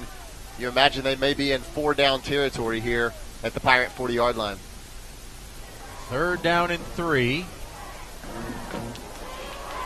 Wright's going to swing it out of the backfield, and this one's going to be a big gainer once again, as Hall he gets that motor running, and he's got it all the way to the Pirate 29-yard line for another 1st down. Yeah, Trey Hall so quick going north to south. Look at that. He comes out of the backfield, perfect swing pass, and tip your cap to those wide receivers. That's number 17, Jesse Hallberg, who did a great job blocking on the outside, and Hall doesn't need a whole lot of space to make a lot of noise, and that time he picks up another Viking 1st down.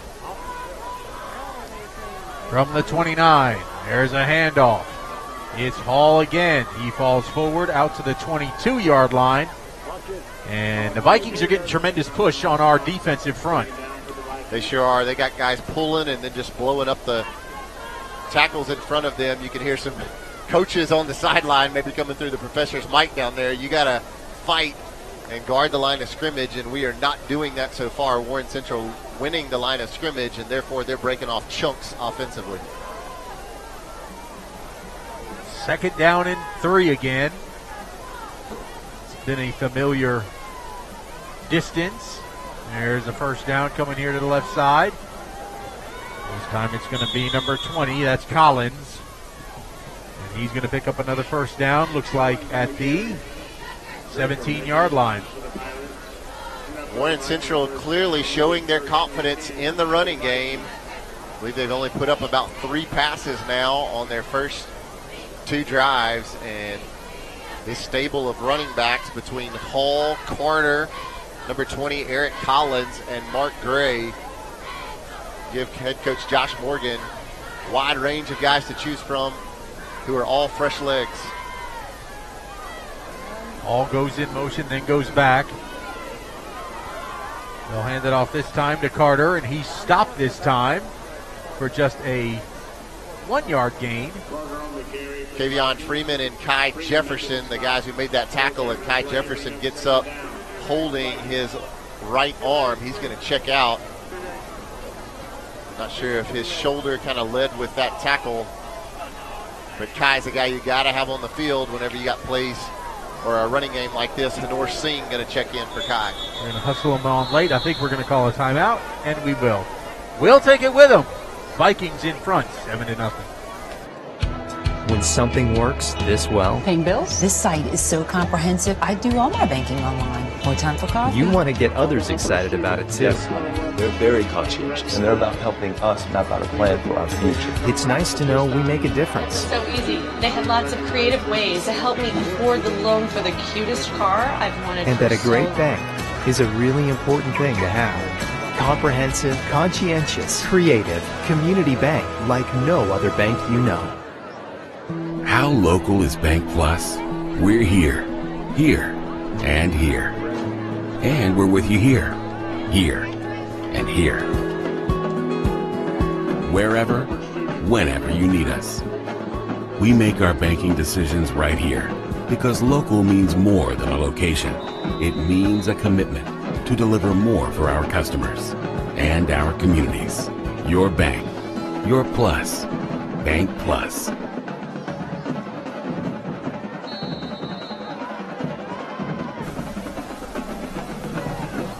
Second down and 9 for the Vikings now, coming out of the Pirate timeout.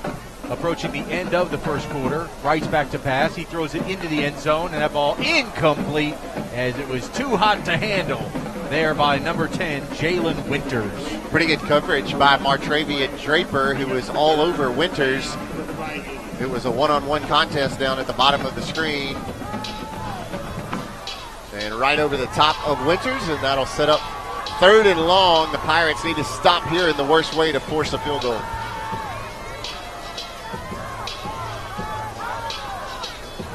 Well, 3rd down and 8, almost 9. Pirates a chance to stand tall. A Pearl Pool 3rd down. Right back to pass. Comes back. Now he's going to throw the screen pass, and that's going to be a turf monster. As unable to get going was Collins, and he slips down at the 13-yard line. And now we'll see what Coach Josh Morgan decides to do. Looks like he is going to send his kicker out to at least line up for a field goal. They'll put it down at the 19-yard line. It would be making it a 29-yard attempt from the right hash, but we'll have time to think about it as the end of the first quarter has arrived, and it is 7-0 Warren Central. You injured your shoulder or your knee? And of course, you want the best care and the best doctor available. The doctor on the left treats shoulders and knees and ankles and hands, while the Mississippi sports medicine doctor on the right specializes in one body area and one area only, treating thousands of patients a year. Trust your medical care to one of our true specialists. Mississippi Sports Medicine. We specialize for you. At Bob Boyd Honda, we pride ourselves in getting our customers the best deals around. Usually that means when we're selling cars, but right now, Bob Boyd is in the market to buy. we're offering top dollar for pre-owned autos, trucks, and SUVs. Come by, talk to our dedicated team, and discover what a great time it is for Bob Boyd to buy back your used vehicle. Any make, any mark. Whether you're selling or buying, at Bob Boyd Honda, you get a deal. Also joining the experience of Pearl Elementary administrative staff, Mr. Gavin Gill. We're about to start the second quarter. Warren Central looking to attempt a field goal. Now officially it'll be of 29 yards. Well, now 30 as they will drop it right on the 20. So a 30-yard attempt. Good snap, the hold, and it is up, and well, it's hooking left. Oh, but he just hooked it inside of the goalpost. Warren Central now leads it 10-0 here in the start of the second quarter. Hey, I'm Matt, and the little thing I love about the Chick-fil-A chicken biscuit is the freshly baked, flaky, buttery biscuit. When I take a bite, it's kind of like, crispy, soft, crispy. Crispy outside, soft interior, crispy chicken. There's really nothing like it.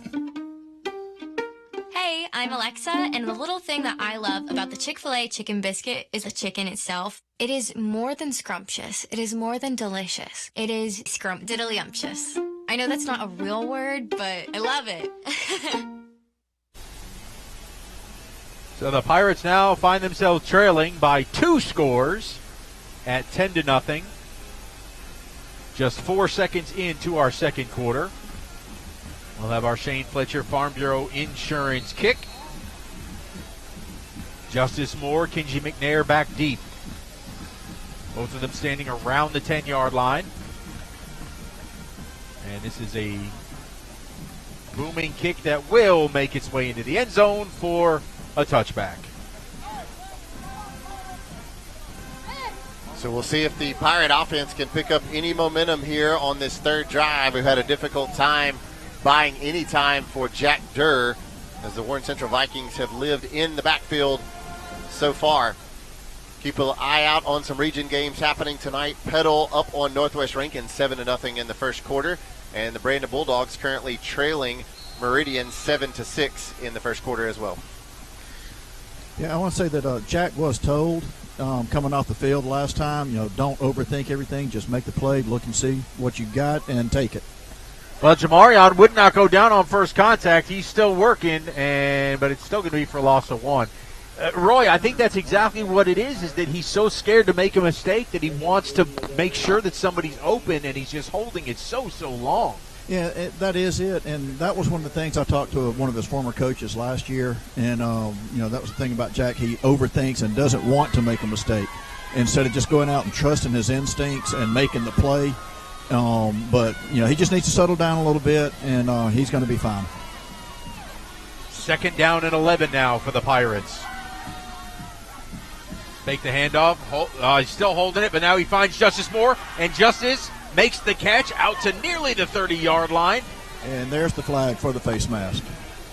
And it is I thought somebody threw a towel, Roy, because it's a big old pink flag. Yeah, it kind of threw me for a loop there for a second. But in honor of breast cancer awareness, the officiating crew doing the same thing with the pink out. So that pink laundry will net us a Havard Real Estate Group Renaissance Bank first down.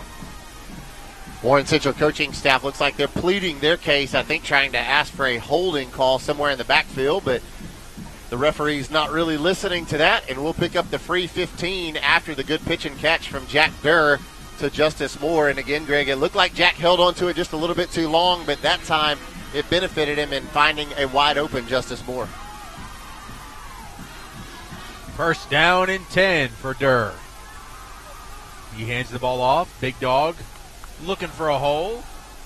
And Big Dog working hard against some really big Vikings. He gets it out to the 49-yard line with a hard-earned run.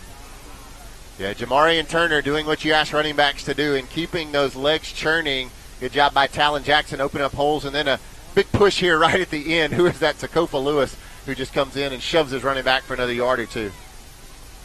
Durr, quick throw out here to Justice. Justice makes his man miss, and he's going to get it to the 45-yard line of the Vikings, and that will move the chains to give us our Renaissance Bank first down.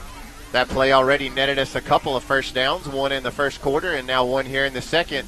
Just a little swing pass out to the speedy and elusive Justice Moore. Pirates now in Viking territory, moving the ball. Great blocking there by Kenji McNair. Jack keeps the ball this time. Wanted him to think that he was giving it to Jamarion. He's going to make it back to the line of scrimmage. But, yeah, lost on that last play. What a great downfield blocking that Kenji has gotten so much better at locking up his defender to help his outside receiver. Jack, quick throw over the middle. He was looking for Kenji that time, but he was crossing 2 Vikings. And I don't know if Kenji might have alligator armed that a little bit, but yeah, I could not tell. Looked like a pretty good ball from Jack Durr as he faked it into the gut of Jamarian Turner, and he had to throw it between the safety and the cornerback, and Jack threaded the needle, but Kenji unable to pull that one down. A big Pearl Pool 3rd down coming up right here. 3rd and 10 for the Pirates from in Viking territory. Durr back to pass, looking, throwing. He's got a man in the flat on the far side. Shaden McCollum has got us a Renaissance Bank first down at the 30-yard line. And Coach Hunter pulls off his headset and hollers some encouragement out to Jack Durr. That was a beautiful ball, and give credit to the offensive line and Jamarian Turner for doing their job of protecting Durr in the pocket and he put a seed right there on top of Shade McCollum. Durr, quick throw this time out to Justice again. Good block by McNair. Look at that duo. McNair with the blocking, Justice League with the running, and that's going to get us right at the 22-yard line. Yeah, you called it, Greg. Great block by Kenji McNair. Jordan Butler, the sophomore in there at wide receiver. Coach Hunter in his ear coaching him up on blocking like Kenji. Hand it off to, nope, to Big Dog. Big Dog! Arg! Let the big dog eat! Jamarion Turner with a touchdown! 21 yards front of the big dog. Look at it. He thought about going outside, but saw the hole right up the middle. Give credit to that offensive line who opened up a huge gap, and the big dog takes advantage of it from 21 yards out. He trots in to make it 10-6 Pirates, pending the Colston Bennett extra point. Well, let's see if we close the swinging gate. And we will. That's where Coach Hunter likes to watch and see how the defense lines up. If they're not paying attention, he likes to go for two. Otherwise, he'll close the gate and try the extra point. Good snap, good hold. Kick is up. And it is good on the Raising Cane's touchdown by Jamarion Turner. The Pirates pull closer, 10-7.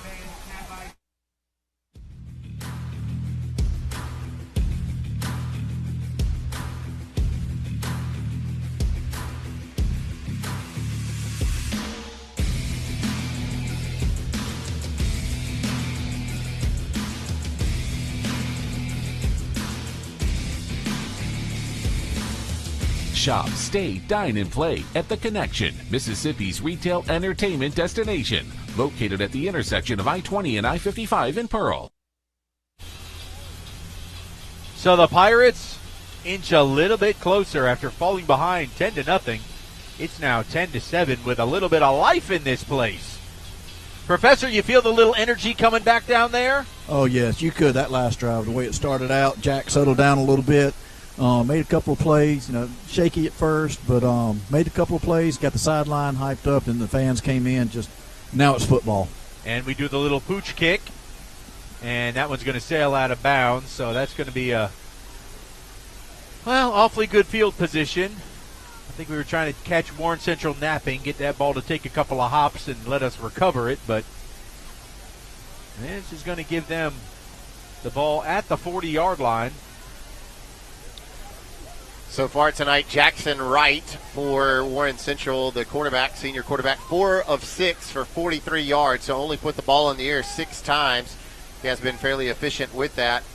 Leading ball carrier right now, yardage-wise, Mark Gray with his 1 carry for 33 yards, but they've had 5 different Warren Central Vikings carry the ball so far tonight. That penalty will be assessed after the ball went out of bounds, so they'll get a free 5 yards. Out to the 45-yard line on the Havard Real Estate Group penalty. So, excellent starting field position for the Vikings.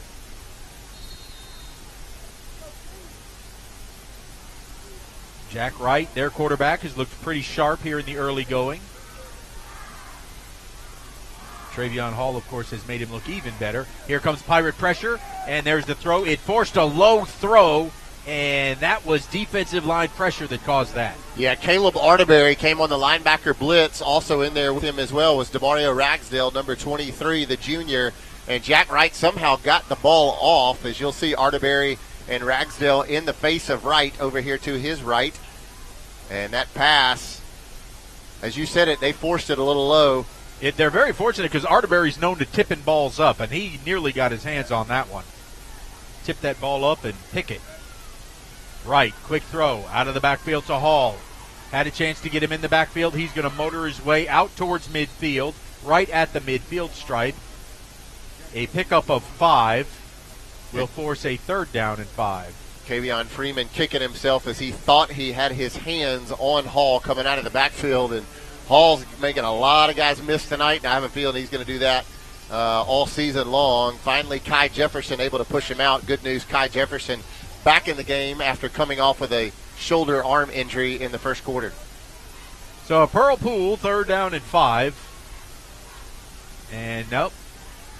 We almost jumped into the neutral zone as Kavion Freeman was getting that motor running early. No flag. Right, inside handoff to Hall, and Hall's going to be short by about 2 yards as he falls down. Ken Mangum in at the bottom of that pile to make the tackle on the very elusive Trey Hall. And they're going to be short, Greg, by about 2 yards. And it appears they are going to punt it away. Keep your eye out on the fake. Not sure if we're going to put anybody back deep. It does not look like we will. Hey, Cobra Kai Jefferson was in on that last tackle. It's good to see him back in there. On the punt, it is away. And nobody's around it.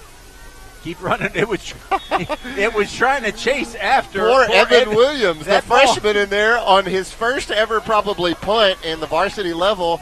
And I've never seen a ball chase after a guy like that. It looked like it was a boomerang. Roy, that thing was chasing Evan. Yeah, it was. I was wondering where the dog got off the leash and was after him. Goodness gracious. Watch this ball here on the Roger Stabs replay. We'll see if we get a shot at it. Look, Evan's trying to get out of the way, and that ball tracks him all the way to the sidelines. He was looking around for the ball because they were yelling to get away, and then when he saw it, he takes off running. It's right behind him. Durr on first down. Quick throw. A little short hop out there trying to get it to Justice. Yeah, trying to run that wide receiver screen that we've already run 3-4 times now so far in this one. And Jack just short-armed that one to Justice, who may not have a whole lot of space as there were multiple Viking defenders out there in the flat with Shaden McCollum trying to block them all by himself. So 2nd down and 10 now for the Pirates. Talon Jackson shifts his H-back to the other side. Jamarion, he had the cutback lane if he could have just put his foot in the ground. That's going to be no gain. But, what could have been. There was a big hole right there, and he just couldn't cut it back to the left. Yeah, and I believe that was friendly fire as Talon Jackson engaged in a block. I believe he and Jamarion's feet got tangled up, and that's what tripped Jamarion for only about a half a yard gain. So they will give him actually a gain of 1 on the play, so it'll be 3rd down and 9. Jack looking out to his right. He makes the connection. It's going to put you in a position where you maybe think about it. It'll be 4th down and about 4. But no, we send the punt unit out. At least we show punt. Yeah, I think in a 3-point ball game, I don't know if I have the guts to go for it right here. Of course, that's why I'm sitting up here and not coaching football. But, again, Jacob LaFontaine is your backup quarterback. Never forget that. But I will say Jacob has 2 great punts already tonight, 43 yards. So I say with 7:40 remaining in – look at us. Here it is. You called it, Greg Flynn. We line up. We're going to fake it, get to the outside. And we're going to get the first down on the far side. It is Cobra Kai Jefferson. Yeah, you could tell we don't normally huddle for punts, so that was the first sign. And give credit to Greg Flynn. You called it. Cobra Kai Jefferson, the linebacker, takes the direct snap, runs it around the right side, fights off a tackle, and here comes momentum on the Pirate side. That was all Kai, too, because number 20 was sitting right on him, Eric Collins, and Kai just would not let him be tackled. So a Renaissance Bank first down.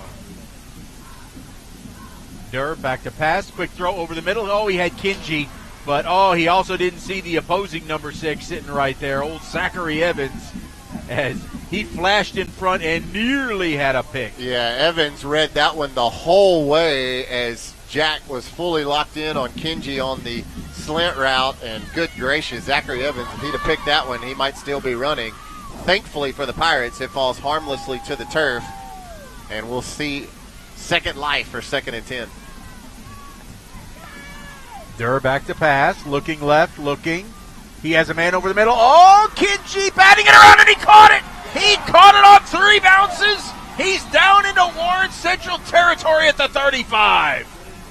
Kenji McNair calls Ray Rogers Stadium hearts to stop. Unbelievable. It went 3 progressions. Kenji catches it, and then it went, no, it's going to be an interception right here, and then Kenji comes back and pulls it in. Unbelievable concentration by Kenji McNair. Pirates run a quick play, and Turner unable to get going. Gets back to the line of scrimmage for no gain.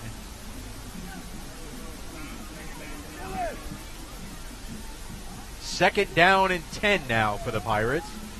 Off an unbelievable catch by Kenji McNair.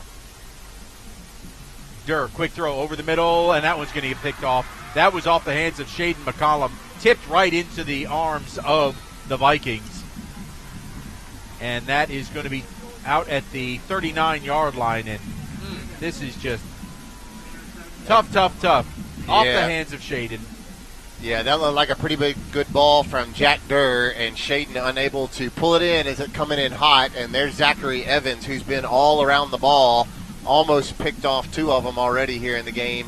And that one, third time, he says, is good luck for him. Well, Zachary on back-to-back passes, he thought he was going to have one. When we threw to Kinji, that time he catches the deflection off the hands of Shaden. So back to the defense. 1st and 10 for the Vikes. 39-yard line. 6:17 to play before halftime. Wright looking. Nobody really there, and throws it away. Really good defense, as there he was again. Zachary was here on the near side. Yeah, I'm not sure if Warren Central knows that we're starting a freshman over here at DB, but they have gone after Evan Williams tonight, and Evan has stood the test. I think only giving up 1 reception in his territory, and it was a SportsCenter top 10 worthy kind of catch. So good job to the freshman wearing number 20 right there at the bottom of your screen. 2nd and 10 now. There's an inside handoff. That goes to Mark Gray, and Gray's out to the 44-yard line. So we will have a Pearl Pool 3rd down and 6. Gray, the guy who broke it off for 33 yards and a touchdown on his first carry of the game back in the first quarter. And no surprise, we're going to see Trey Hall in the backfield with Jack Wright. What if they're going to get maybe some kind of screen play out to Hall? Keep your eye on number 1, right to the back left side of Jack Wright. And it looked like the Vikings moved early, and we just blew that play up. I think they were going to run a reverse, but Kavion Freeman coming in hard. 1 meets 1. Kavion Freeman on a safety blitz, and no one could slow him down, and he blows up Trey Hall. No one's got a shot on Trey Hall that cleanly tonight, and that was a big one there on 3rd down to force the Viking punt. The Reaper making his appearance early before Halloween. This is a good driving punt. It's going to be taken in at the 29-yard line. Coming here to the near side, we're going to get a flag. Not quite sure what that is, but Justice Moore is going to run it out at the 44-yard line. Let's check the marker. 35 yards on the Cade Fairley punt, and that flag not in a favorable spot when you are the punt receiving team. I guess it could have been blocking the Yeah, back. it could have been some kind of block in the back. Guys, I think that was a marker. He picked it up and put it back in his pocket and walked off. I think it was just a marker. Okay. They confused me because everything pink is flying around on the field tonight. Yeah, that looked a lot like the flag they threw earlier. That was beanbag, apparently. Okay. All right, so the Pirates getting good field position here at their own 45-yard line. Durr, hand the ball off to Turner. Turner cuts and makes a move, almost gets to the outside, but he's going to cross midfield into Warren Central territory at the 48. Jamarian Turner becoming the workhorse in the backfield for the Pirates, and good job by Takofa Lewis, 51, just cleaning out his side here on the left side, and Jamarian Turner netting 7 yards on that 1st down carry. 2nd down and 3.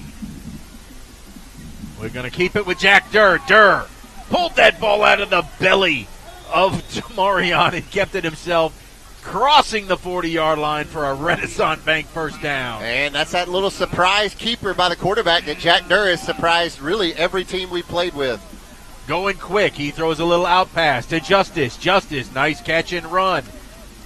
Never really still goes down over on the far sideline. He's got a nice pickup to the 34-yard line, pickup of 6. It'll be 2nd down and 4. Coach Hunter here on the sidelines jumping up and down, trying to press for tempo as they feel like they got the Vikings on their heels. Jack's going to run it to Turner. Turner right up the gut, getting close to the 1st down marker. They will mark his forward progress to the 31. It'll bring up a 3rd down and 2. 3:59 and counting here before halftime. 10-7 your score. Dirk gets the high snap, throws it out to Justice. Runs right into his man here that was blocking. It was Kinji. And this one's going to bring up another 4th down as he's going to get back to the line of scrimmage, and that's it. And, Greg, I think you got to go for it here. It's too far for a Colston Bennett field goal and way too close in a 3-point game to punt. So on 4th down and 3, Durr a chance to look back, see what the defense is giving him. Now he's got the play. He will run the option, and he's going to fall forward, and he's going to be about a half a yard short. Just a half a yard short as Durr looked like he was trying to run an option, but it wasn't there, and then he decided he was going to keep it.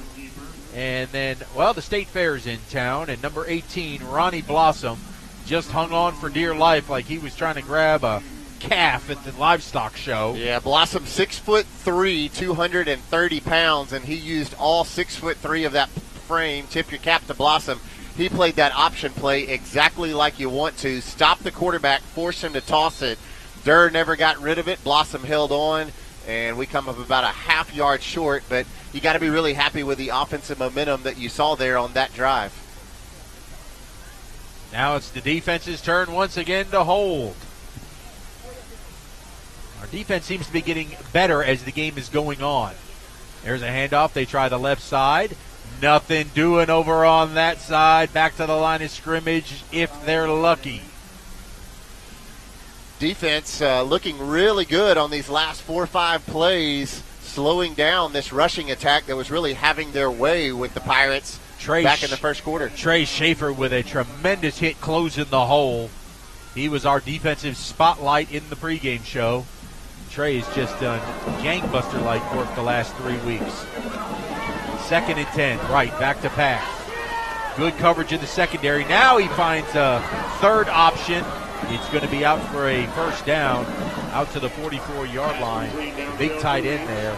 Maddox Lynch, 6'3", 185 pounds. He's a good-looking athlete. Just went right in the middle of that Pirate zone and sat down in front of Jamion Smith and Trey Schaefer. Defense did a good job covering the outside, but they let Lynch just kind of settle in there. So 1st and 10 from the 44. Wright's going to hand it off to Hall. Hall shedding tacklers down the left sideline.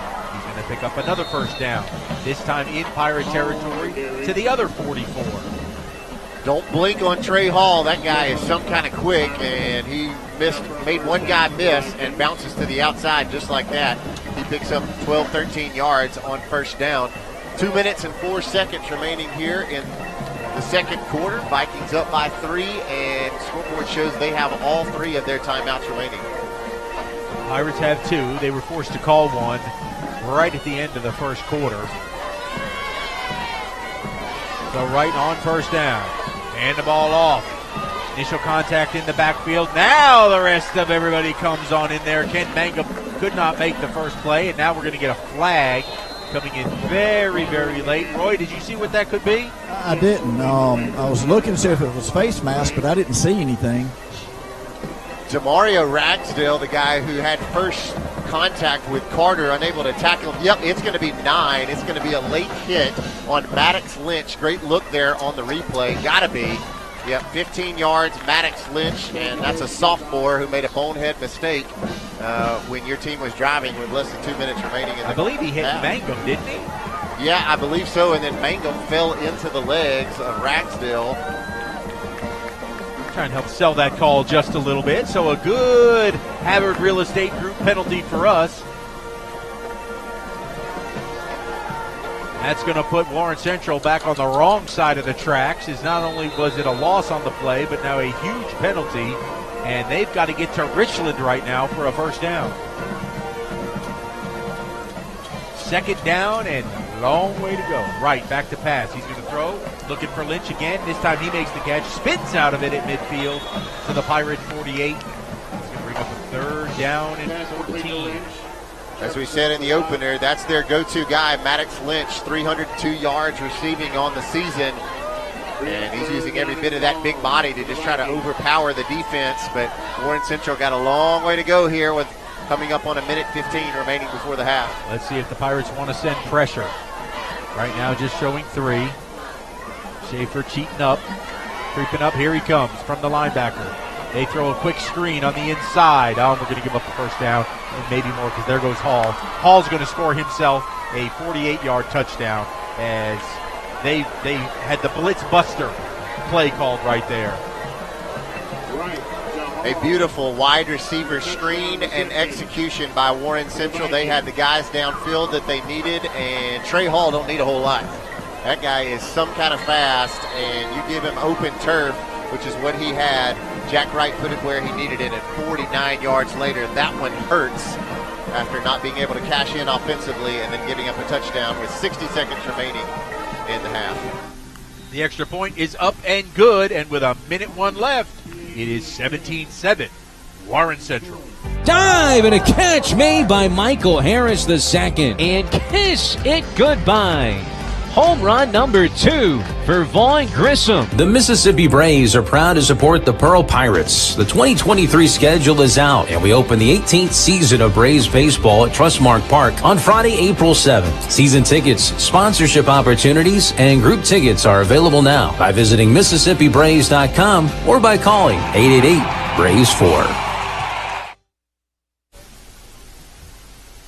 Warren Central now back out to a 10-point advantage, 17-7. Pirates about to get the football back on the Shane Fletcher Farm Bureau Insurance kickoff.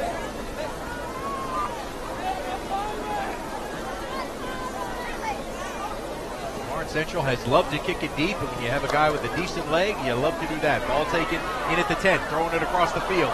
Oh, boy. Justice now has it, and he's got to try and make something, and he does not.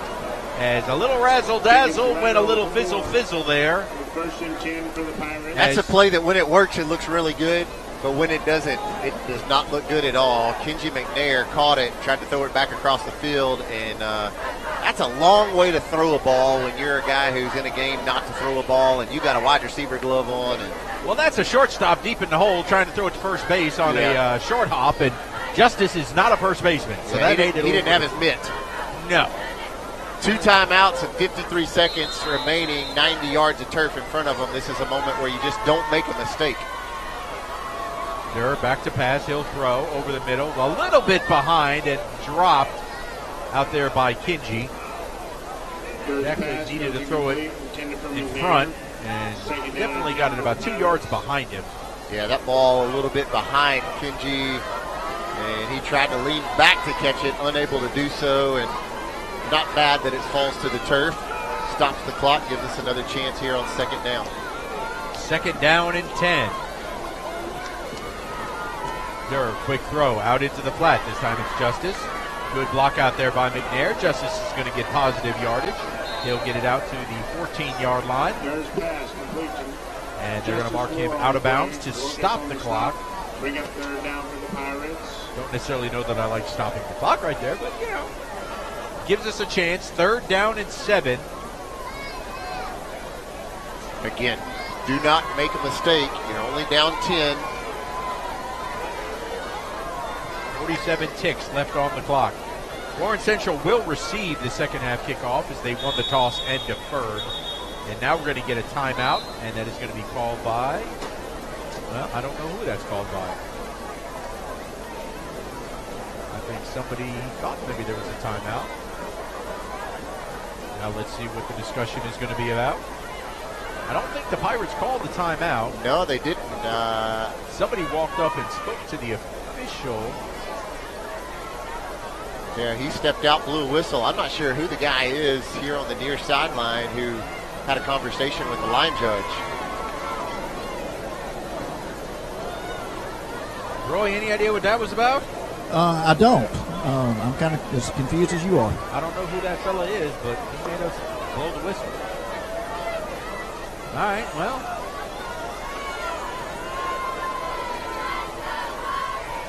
All right, now we're ready. Whatever it was, they were giving restaurant reviews for where they ate pregame. I don't know. There goes Turner. Turner's going to get it out to the 20. Keeps pushing his way, and that's going to be a Renaissance Bank first down out to the 24-yard line. See if we get a timeout now by Pearl, or will we just let the clock ride and take it into halftime. Looks like that's the route that Coach Hunter will take. We're still going to make another play here, so give us at least one more shot to break a big one. Give it to Turner. Turner up the middle. He's going to get into the second level once again. Nice positive yardage out to the 29-yard line. But that may be, unless we hurry, that will be the last play of the first half. Coach Hunter has taken his headset off and he's headed towards the locker room. And it will be. So at the half, your score 17-7. We'll take a quick break and come back with our Gene Newman halftime show right after this. Public service has always had a very special place in my heart, and to be able to do it and be a first responder as a reserve, when you're not getting paid, that's just one of the most selfless acts you can do. I think we all have a responsibility to our towns and our communities. Well, for me, it's simple. When you say local, that's what's most important to me. Our citizens inside this county, we all care for each other, and we do everything we can to help everybody out. I am Shane Fletcher with Farm Bureau, and we are the home team.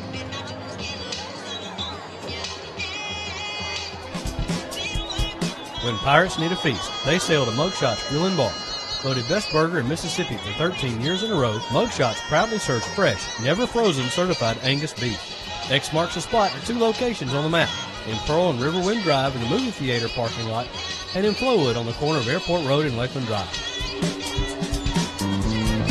You can dine in, take out, or order online and pick up curbside. Check out mugshotsgrillandbar.com.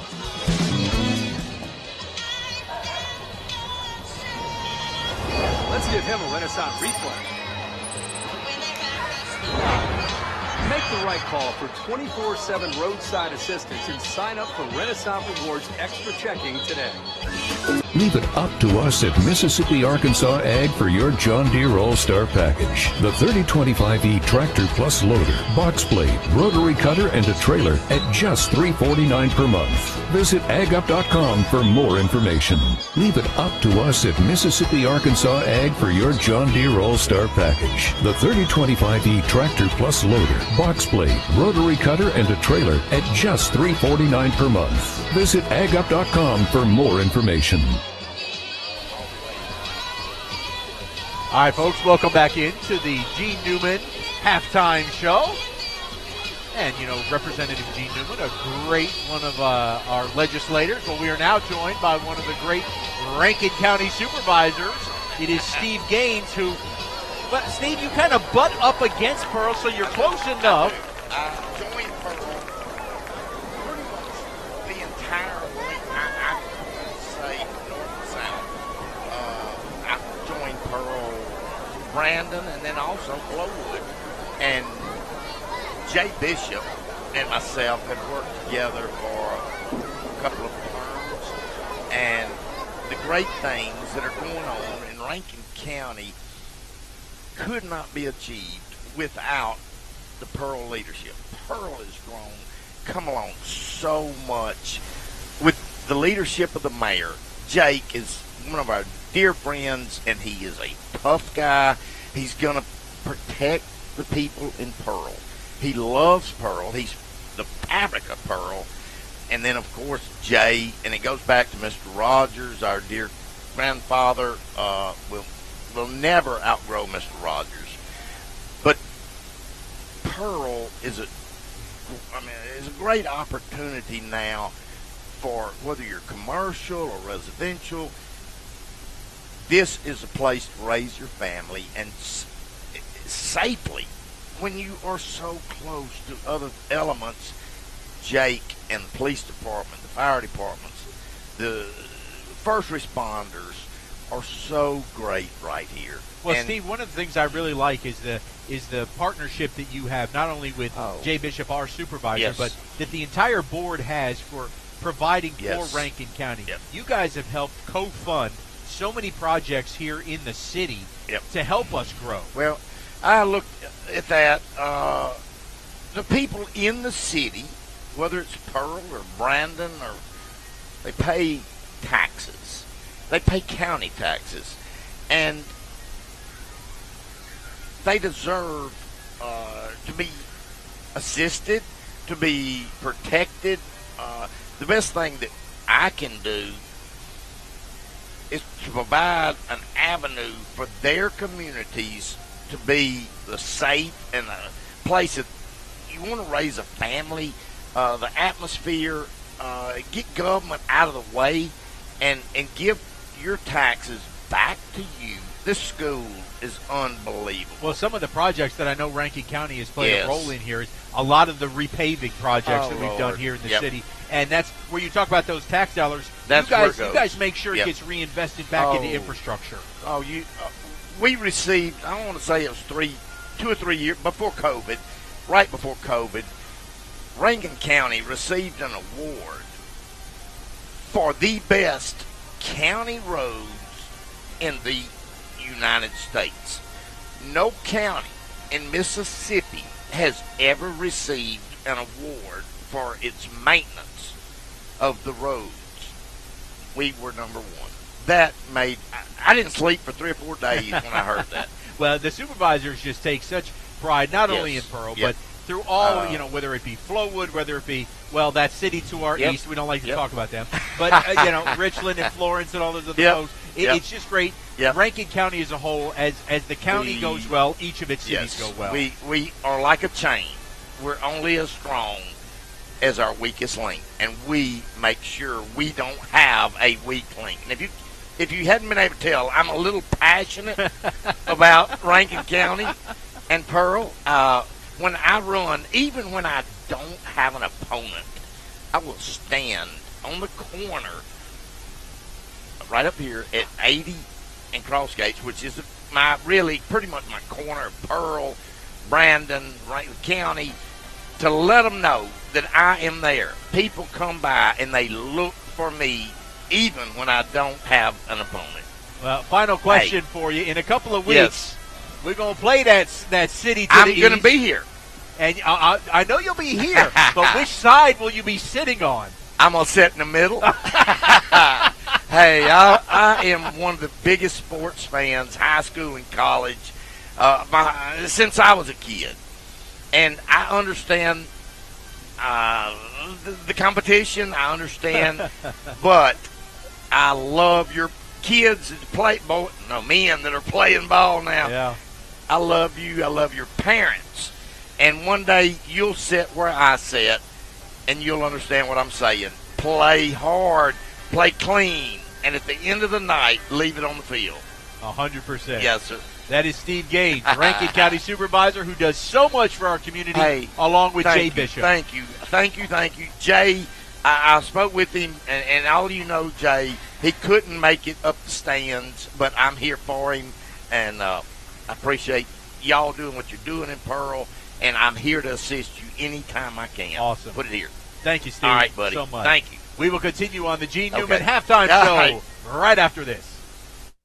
I'm State Representative Gene Newman, a proud supporter of Pirate football and a longtime resident here in Pearl. While players and coaches are well known around town, we have some unsung heroes here in our community. Our first responders save lives and protect us every day. Pearl firefighters respond to medical emergencies, car and home accidents, as well as fires. Our police officers work tirelessly to patrol our streets, help those in trouble, and catch the bad guys before they get away. Our 911 dispatchers are the lifeline for both our responders and our citizens. They take the calls to send help and do their best to keep the callers calm until help arrives. These folks are our heroes. I encourage you to thank them and perhaps join the team when positions become available right here in Pearl.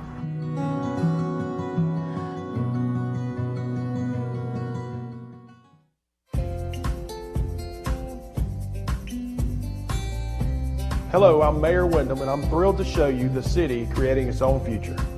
Pearl is located in Rankin County, the fastest growing county in Mississippi, and there's no question why.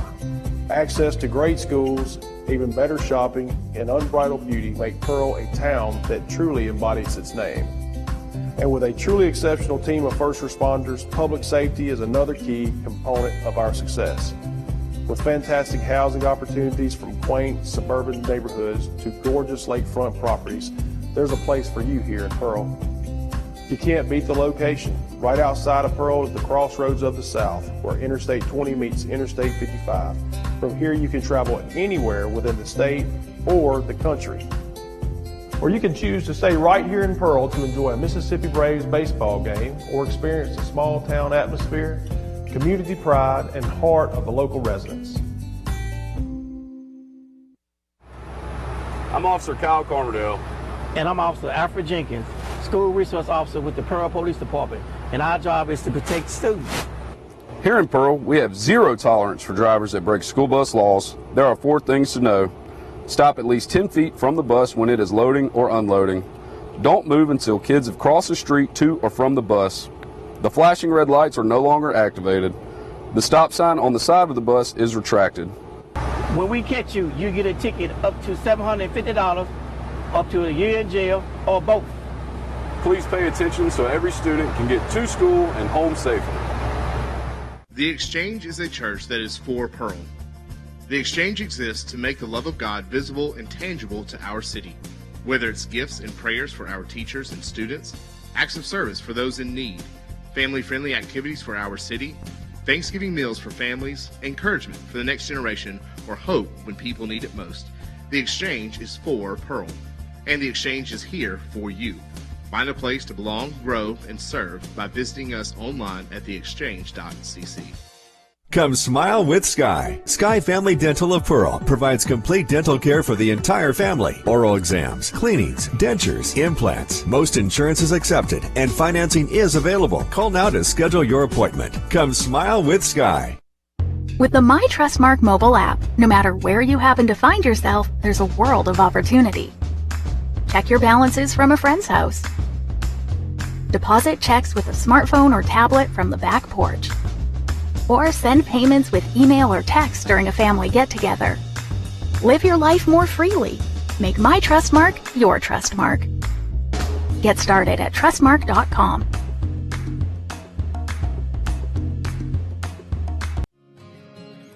Public service has always had a very special place in my heart, and to be able to do it and be a first responder as a reserve, when you're not getting paid, that's just one of the most selfless acts you can do. I think we all have a responsibility to our towns and our communities. Well, for me, it's simple. I mean, when you say local, that's what's most important to me. Our citizens inside this county, we all care for each other, and we do everything we can to help everybody out. I am Shane Fletcher with Farm Bureau, and we are the home team.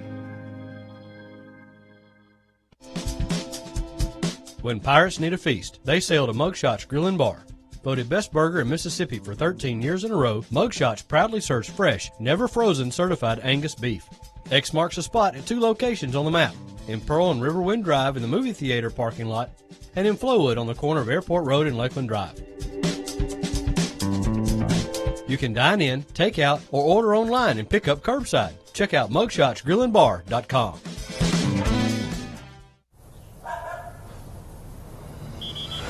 Let's give him a Renaissance replay. Make the right call for 24/7 roadside assistance and sign up for Renaissance Rewards Extra Checking today. The Pearl Pool is a proud sponsor of Pirate football. Located in the heart of the city, 3500 Dawn Drive, the Pearl Pool offers everyone a safe, convenient place to swim and host parties. Affordable memberships are available, and walk-ups are always welcome. It's also a great place for pirates to take swimming lessons before they hit the high seas. And when the temperature heats up, make plans to cool off at the Pearl Pool. Leave it up to us at Mississippi Arkansas Ag for your John Deere All-Star package. The 3025E Tractor Plus Loader, Box Blade, Rotary Cutter, and a trailer at just $349 per month. Visit agup.com for more information. SignMark, your #1 hometown retailer for custom stamps, signs, and marketing products. We're growing and we want to take you, our loyal customers, with us. Whether you have an event, starting a new business, or wish to expand your existing business, SignMark is committed to helping you meet your design and marketing needs. Come see the friendly staff at SignMark at Pearson Road in Pearl and make your mark in the business world. SignMark, online at signmark.us or by phone at 601-932-6699. When you're ready to make a move in pirate country, contact Penny Pitts with Havard Real Estate Group in Pearl. Penny is a multi-million-dollar producer and loves to help her clients find the home of their dreams. If you are a first-time home buyer or ready to upsize or downsize, she is the agent for you. Penny is a Pearl High School graduate and an avid supporter of Pirate athletics. Make your move with the home team. That's Penny Pitts, Havard Real Estate Group.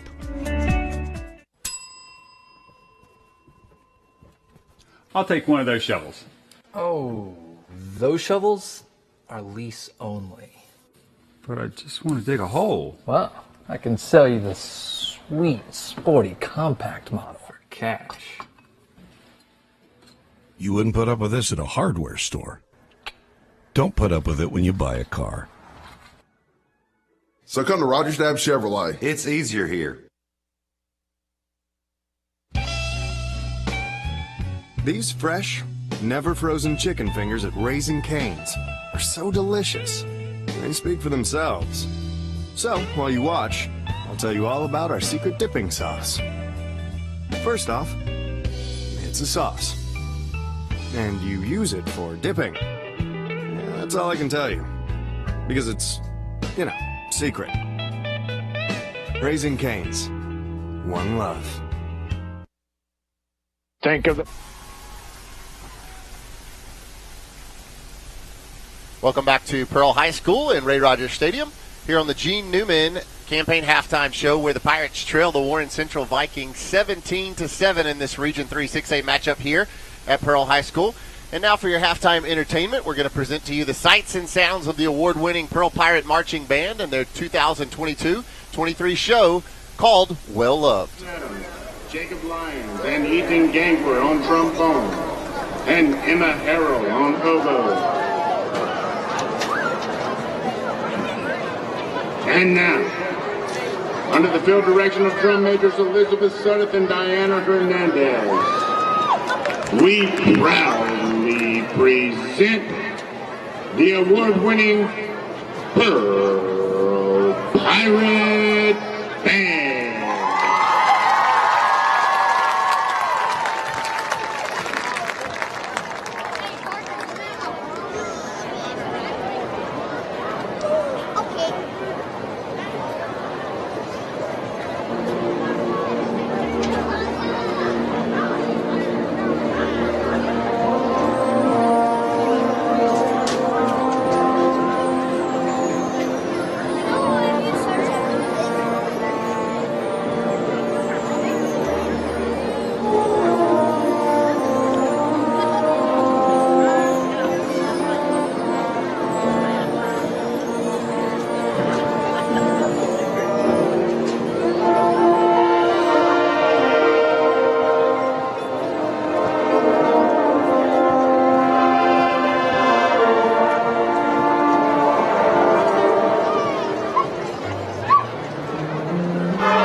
Another fantastic performance from the award-winning Pearl Pirate Marching Band with their show, Well Loved.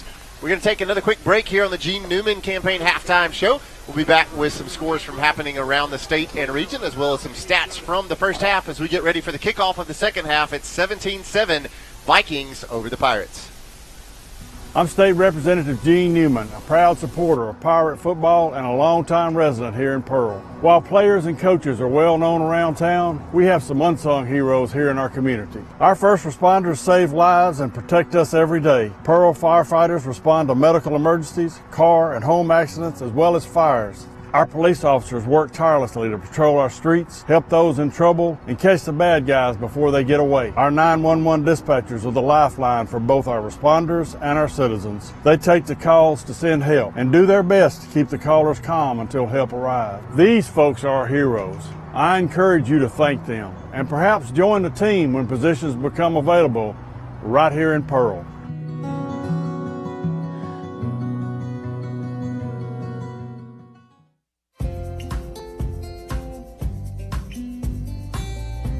Hello, I'm Mayor Wyndham, and I'm thrilled to show you the city creating its own future.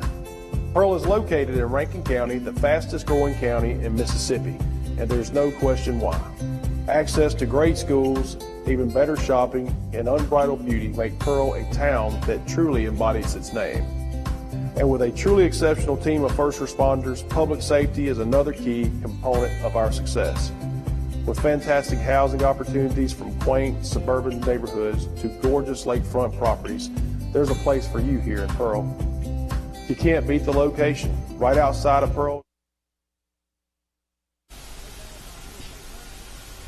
Slow start it seemed like, but then Warren Central got down here close to the red zone, defense stiffened up, held them to a field goal, and the offense really turned it on. Yeah, they're fighting, man. They're fighting. That's a word of the week. It's just fight, because that's what Pirates do. And, man, I think we're fighting really, really hard.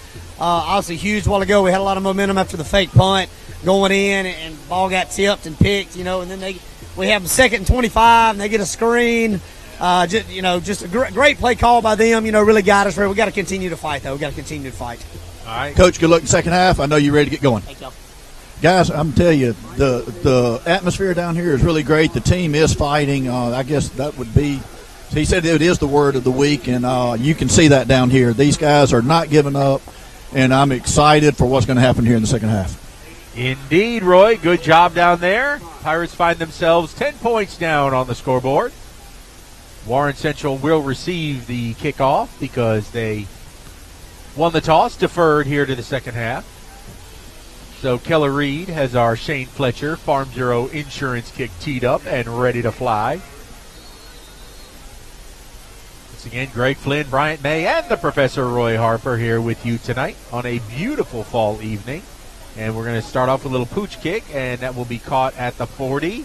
And then sliding down wisely, because he sure did not want to take a lick, was number 42 for Warren Central, Hayes Loper. I don't blame old Hayes. That was a pretty good play on special teams by Hayes.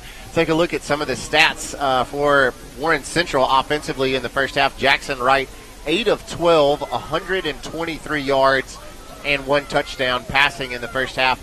Rushing-wise, it was Trey Hall who led the team with 6 carries for 23 yards. Also Hall, the leading receiver as well, with 4 catches for 70 yards and that 1 touchdown right before the half. So the Vikings will start from their own 35-yard line, 1st and 10. Handoff up the middle. Pirates able to swallow it up for a short gain by Darius Carter. Actually, they're going to wind up giving him 5 yards on that, and it will be 2nd down and 5. Again, we've had great success when we don't give up a lot of yards on 1st down, but when you give them 2nd and 5, and then all of a sudden it's 2nd and 2, a 3rd and 2, makes it a little bit easier for the Vikes. Wright's going to pass out to the flat. That ball is going to be incomplete. Pass intended for Zachary Evans, who's played a little bit of offense and defense tonight. Good coverage there by Omarius Johnson to the outside. And here it is, a chance for the defense to stand strong on the first drive of the second half. 3rd and 4, staring Jack Wright and these Vikings right in the face. Can this Austin Wilbanks defense make a play? a Pearl Pool 3rd down. Hopefully we can bring a tidal wave of pressure here. There's a handoff to Hall. He cuts through. Oh, we stack him up, and he's going to be short. It's going to be 4th down and 1 from the 45. Great job by that Pirate defense. Bend but don't break. Ken Mangum, Caleb Arterberry, Kai Jefferson all in there to make that stop. But it looks like that offense will stay, Greg. They're going to go for it on 4th down and 1. Now would be a terrific time for a sign mark turnover on downs. They're going to go with a 2-back set. Carter and Hall in the backfield. Carter's going to try to open up the holes. Watch number 1. Give it a Hall. Hall pushes his way forward, and he's going to drive through for a 1st down out to the 49-yard line. So they will move the chains as they got good push on the left side. And the Pirate defense will regroup on this fresh set of downs.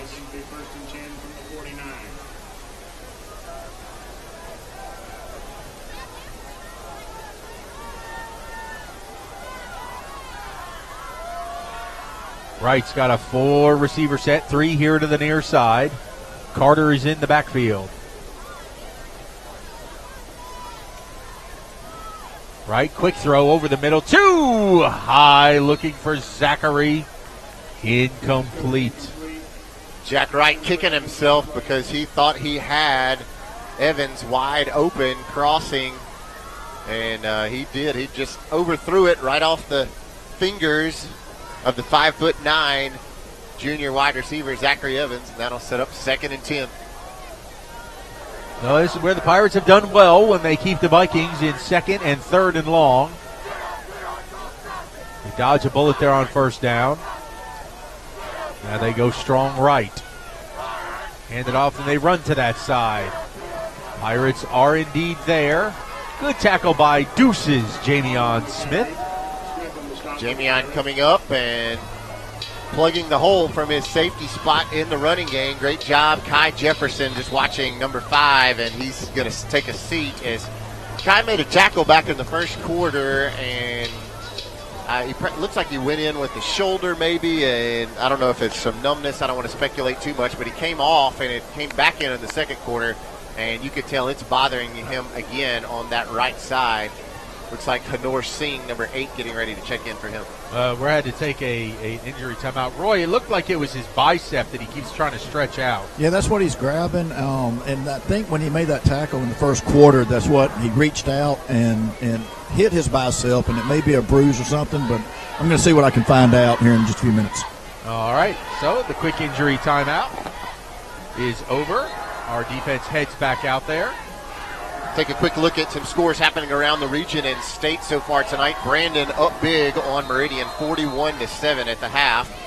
Grenada and Germantown. Germantown leads Grenada 17-14. Tupelo up over Madison Central 20-0. Northwest Rankin up 24-7 over Petal at the half. That one another Region 3 6A game. That game being played on Lakeland Drive, where we go next week. There's a big pass down the middle, and there's Maddox Lynch, and Lynch has got it. A nice over-the-shoulder catch is going to get him down to the Pirates' 16-yard line. Maddox using all 6'3" of his frame to just reach up and grab that one out of the air above the defenders. And, man, tip your cap. Jack Wright put that ball right on the money, and Maddox Lynch showing you why he is the leading receiver for the Warren Central Vikings, and the Vikings now in the red zone. So 1st and 10 now, deep in Pirate territory.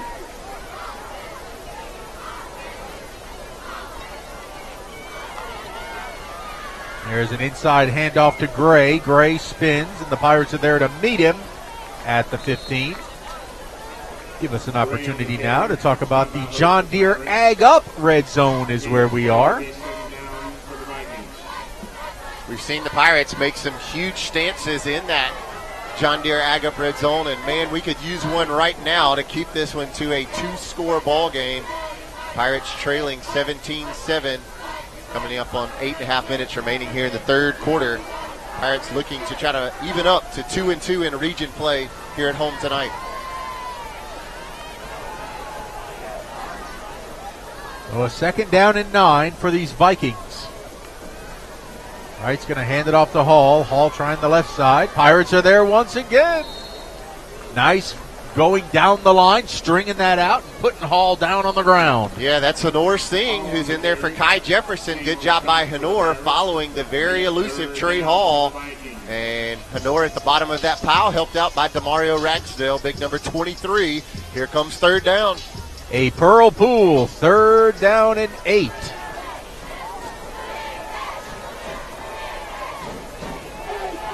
Right, looking over to the sideline, getting his play late. They've been very methodical on this drive, not rushing it. Wright's going to throw, cross, and incomplete. Lot of traffic in throughout there, and the Pirates stand tall. Yeah, great coverage by Omarius Johnson, who is in coverage. But watch this guy get his hands up right there. Who's that man? Our key featured defensive player of the night, Trey Schaefer. Good job by the linebacker going up high, and he almost came down with a pick, but he forced the wide receiver to let that one fall to the turf, and here comes a Warren Central Viking field goal. Keep this one to less than a 2-score game. This one not easy, a 31-yard attempt from the left hash. Kick is up, and it is good. And Warren Central extends its lead to 20-7 here in the third quarter. When you're ready to make a move in Pirate Country, contact Penny Pitts with Havard Real Estate Group in Pearl. Penny is a multi-million-dollar producer and loves to help her clients find the home of their dreams. If you are a first-time home buyer or ready to upsize or downsize, she is the agent for you. Penny is a Pearl High School graduate and an avid supporter of Pirate athletics. Make your move with the home team. That's Penny Pitts, Havard Real Estate Group.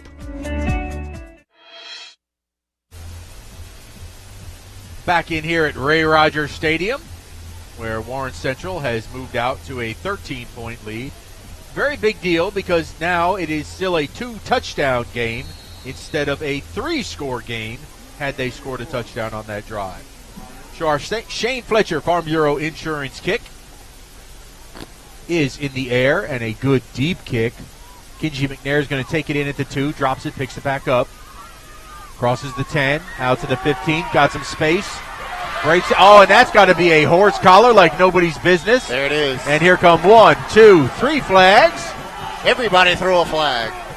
Well, it was interesting because it was the furthest official away that she threw her flag first. Yeah, 22, Gavin Davenport. I believe the guy who's going to get called for the horse collar. Nope, it's going to be actually number 8, I believe. That's Logan Miles. But, Greg, here's what I would say if you're Josh Morgan. Logan, you just saved a touchdown. We'll take the 15 yards. Because Kenji was accelerating. Yeah, Kenji was hitting the hole in a hurry. And, man, if you're the Pirates, that one hurts, even though you're going to benefit from the 15 yards. You really needed the 6 points on special teams. But Pirates going to have great starting field position for this drive. They're going to move it all the way into Warren Central territory now at the 47-yard line. So a relatively short field for us to navigate to try and find the end zone. A critical drive here for Pearl. Durr looking out to his left, now comes back over the middle. He's got his man. There's McNair. He's got it at the 30. Drives it inside the 25. And they'll put him down, and flags come in. I'm hoping that is a... I believe it was a face mask. Face mask, wow. So another Havard Real Estate Group penalty comes flying in, which should benefit the Pirates. And in one play, we are deep into Viking territory. Great catch and run by Kenji McNair, and sure will be. It'll be a face mask on Zachary Evans, number 6. And Greg, Warren Central with 4 penalties tonight, and all of them of the 15-yard variety. If you're Josh Morgan, you can't be happy with that. So the big kickoff return, followed by a personal foul, followed by a big catch, followed by another personal foul, puts it 1st and 10 for the Pirates at the 13-yard line.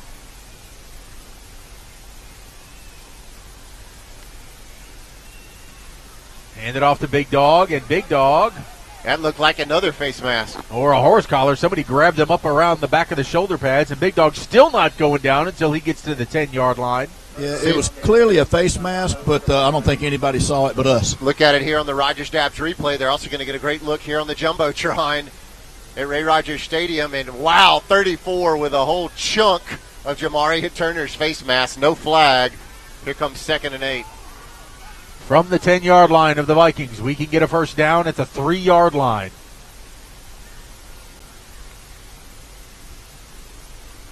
And Durr's going to be on a keeper. Captain Jack! Touchdown! Yet again, Captain Jack does it with his legs, and as we said, that's the play that a lot of teams are not ready for. Jack fakes it into the arms of Jamari Turner, keeps it around the right side, and from 11 yards out, it's now 20-13, pending the extra point. A huge seal-off block there by Talon Jackson, too. Wonderful job by the halfback. Good snap, good hold, kick is up, and it is good. And the Pirates do what they need to do. It is now 20-14. You've heard it said, give a man a fish and he'll eat for a day. But teach a man to fish, he'll come home dehydrated, severely malnourished, and late. Some quotes are better than others. With Alpha Insurance, he won't get the old bait and switch. He'll be as happy as a dog in the sunshine. Ain't that right, Otis? And there's nothing fishy about that. Call Alpha agent John McHenry in Pearl for a quote today. The Ray is now rocking as the Pirates have pulled to within 6 points. We told you it was really big that they gave up a field goal on that last drive to the Vikings, because now one more touchdown puts the Pirates in front. You can see the momentum switching over to the Pirates side as the coaches chest bumping some of the players. You love it when the coaches get mixed up in there with the guys, and the Pirates with a great response. Little Viking touchdown. Little pooch kick on our Shane Fletcher Farm Bureau Insurance kick, taken in at the 30. And that's not going to net them very much, as I think they'll give him credit out to the 37-yard line. So now it's the defense's turn. The chess match is on. Every play now, huge. Yeah, guys, and I got some word on Kion. He's going to be fine. He just had a little stinger. Okay. Well, Cobra Kai is awfully tough. So I don't anticipate that'll keep him out of the lineup very long. 5 back out there right now is Kai, right in the middle of that defense next to Trey Schaefer. There's a handoff going on the left side. And nothing doing that time as the Pirate front was stout. Caleb Arterberry in there making first contact along with Demario Ragsdale. Both those guys played a great game, caught a lot of 12 and 23 tonight. Trying to slow down this Viking rushing attack, and Trey Hall not in the game right now. 2nd down and 9.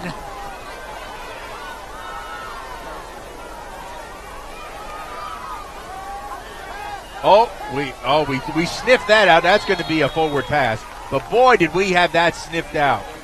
Coach Hunter pleading that one was behind the line of scrimmage, thought it was a fumble out of bounds, and I don't know that he's going to win that case. We're going to get we had a pretty good look there. You can see it went forward. Yeah, I believe it was forward, the official confirming that. But let's give credit to Demario Ragsdale, number 23, who got his hands up in the face of the quarterback, Jack Wright. Here comes the look on the Rogers Dabbs replay, and yep, I believe so. That's going to be a forward pass. So good call by the official. It was close.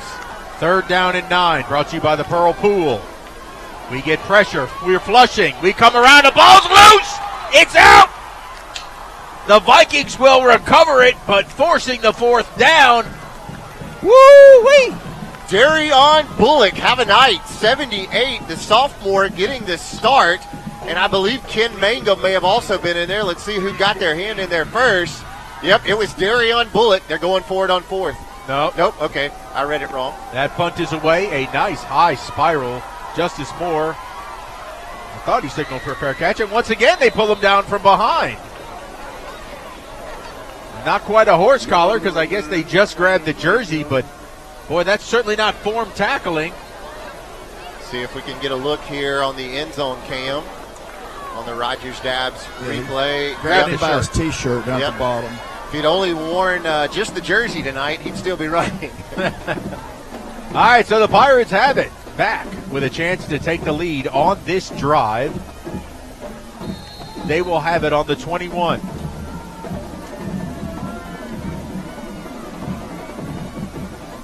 Jack throwing it and tried to throw a little touch pass to Kinji. It was good. It was over the top of all the white jersey hands, but still a little too tall for Mr. McNair. Yeah, we had a great look at that angle, and that was a super tough pass. Throwing above about 2 or 3 guys trying to land it into McNair, and he's made one acrobatic catch tonight, could not come up with that second one. So second down and 10 now for the Pirates. We got a 3 wide receiver bunch set here at the near side. Durr, quick throw out to the right. He's got his man, McCollum. McCollum making a man miss. He beats his man for a Renaissance Bank first down and a gain of 12 yards. Good play call. McCollum out in space, just going one-on-one. Good catch, and then even better run after the play just to make his guy miss enough to pick up that first down. Shane McCollum using his size to the outside. And that one-on-one coverage that he had. And I think we're going to have early movement on the Pirates, so the Havard Real Estate Group penalty will back us up 5.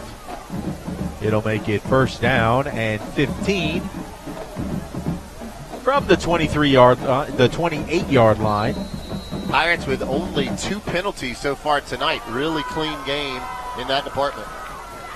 Just don't shoot yourselves in the foot and put yourself behind the chains. Here's a run out to the big dog. Big dog breaks it to the right. Gets slung down, but not before he gets 6 yards. Yeah, pretty violent tackle there by Raymond Clark, the linebacker for Warren Central, but Jamarian Turner, it's going to take him a lot more than that to get that guy out of there, as he even benefited from a couple of extra yards on the throwdown. Durr, quick throw out here to the near side to Justice. Justice getting a good block downfield, and an excellent job as he's being coached up, Jordan Butler. And Justice going to crawl off, Greg, is that ankle. He twisted it yet again, and we hope it's only a twist. Justice in a lot of pain. The trainers with him here on the near side, on the sideline, is I believe the turf got him, and the way that the defender pulled him down.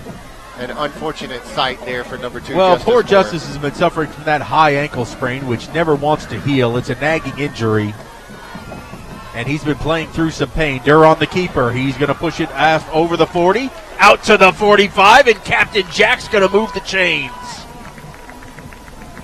But, yeah, Justice with that high ankle sprain, those things are the worst in talking to him. He's like, it just always stays sore. It never wants to heal. Professor's down there right on top of that one. We'll try to get a report from him as soon as he gets a word on Justice. But great run by Jack Durr. 15 doing good with the legs. On the Renaissance Bank first down, it goes to the big dog, and the big dog pushing his way. He's got 9 yards. He's still going. They're not marking him down. They're going to mark him out. Well, he pushed past the marker and then came back, but they're going to give him a gain of 9 into Warren Central territory. Yeah, give credit to those O-linemen up front. Burks and Grantham, Tacofa Lewis. Right up the hole goes Jamarian Turner. Castanchano with a good channel right up the middle, and Talon Jackson actually caught Jamarian Turner and pulled him for a couple of more yards. Second down and 1. Durr to throw. Oh, and they got slammed by a blitz.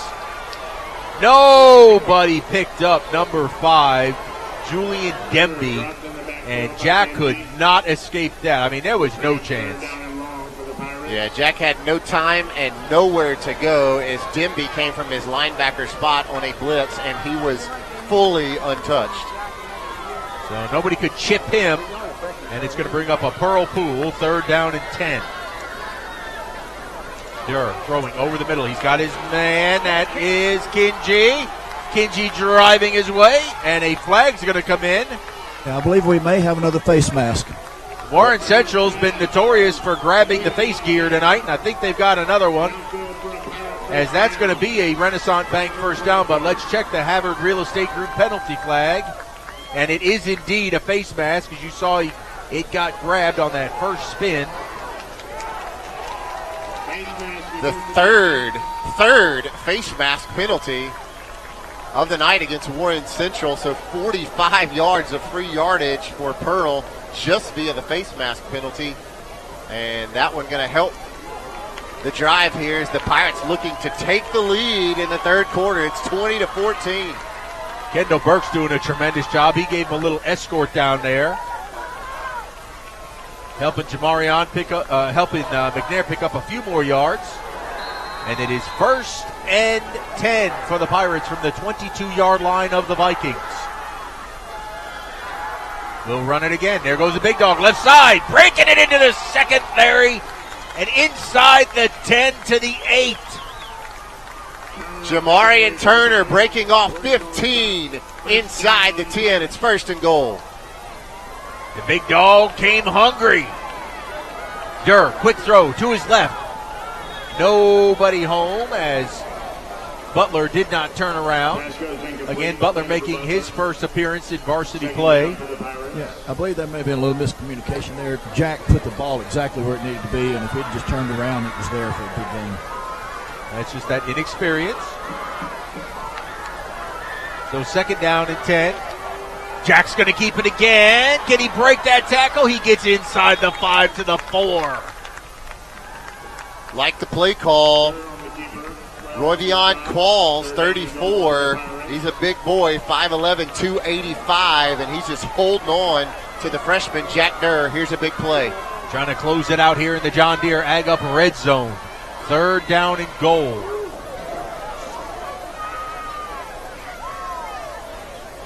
Turner in the backfield with Durr. Durr going to hand it. No, he keeps it himself, trying to wiggle his way. Pushing. And he's going to make it to the 3-yard line, so it'll be 4th down and goal from the 3. A big decision to make here by head coach Justin Hunter and the coaching staff. No decision. Yep. No decision. He's going. He pointed to the offense and said, let's keep rolling. Under a minute remaining, you got a chance to take the lead, and I like this call. We're going to burn a timeout to think about it and make sure we get the right play. 48 seconds left to go in the third. It's 20-14, Warren Central. I'll take one of those shovels. Oh, those shovels? I would be shocked. Just want to dig a hole. Well, I can sell you this three that McKenzie does. sporty compact. Okay. You wouldn't put up with this at a hardware store. Don't put up with it when you buy a car. So come to Rogers Dab Chevrolet. It's easier here.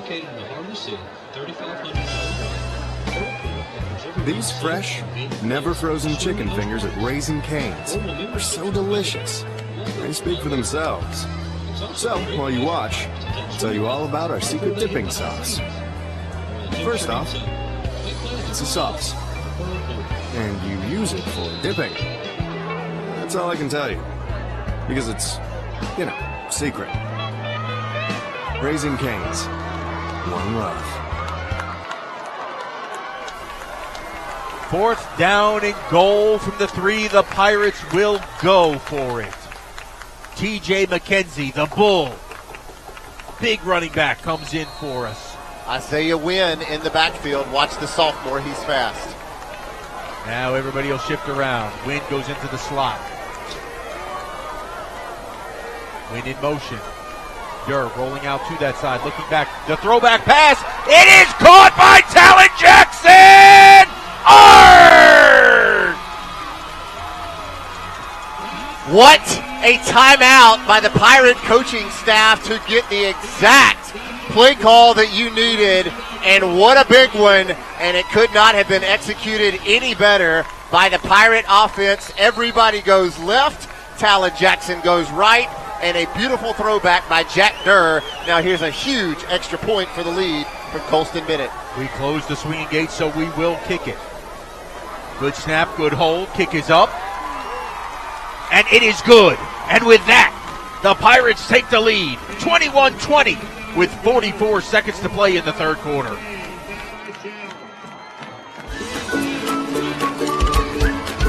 The Pearl Pool is a proud sponsor of Pirate football. Located in the heart of the city, 3500 Dawn Drive, The Pearl Pool offers everyone a safe, convenient place to swim and host parties. Affordable memberships are available, and walk-ups are always welcome. It's also a great place for pirates to take swimming lessons before they hit the high seas. And when the temperature heats up, make plans to cool off at the Pearl Pool.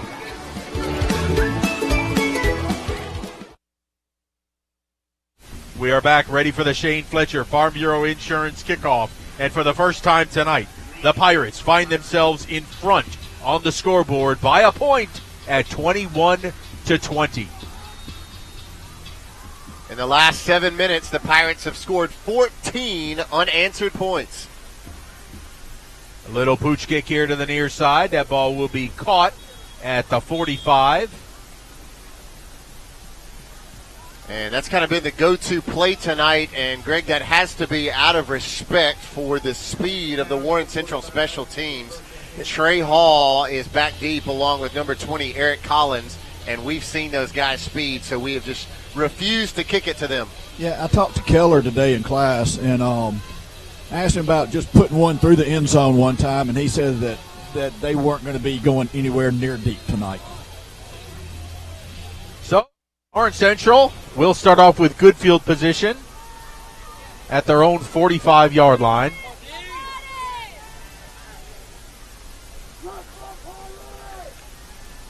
Right, we're going to throw the little swing pass out of the backfield. And that ball is going to get out to Pirate territory at the 48. So a pickup of 8 yards. And that is the aforementioned Trey Hall, who, good gracious, he is quick out in space. Perfect little swing pass. And good job by Jamion Smith coming up to push him out of bounds, but not before Hall could pick up 7 yards. Boy, he gets that motor running, and it is hard to slow him down. He had a good 5-yard head start on everybody. Right, looking to pass. Looking. He's going to chuck it deep. He's got a man, and then we close, but that ball is going to be caught. Zachary Evans with the catch. 39 yards on a beautiful ball from right to Zachary Evans, who had Evan Williams, the freshman, in coverage, and just like that, Warren Central responds, and they're inside the red zone.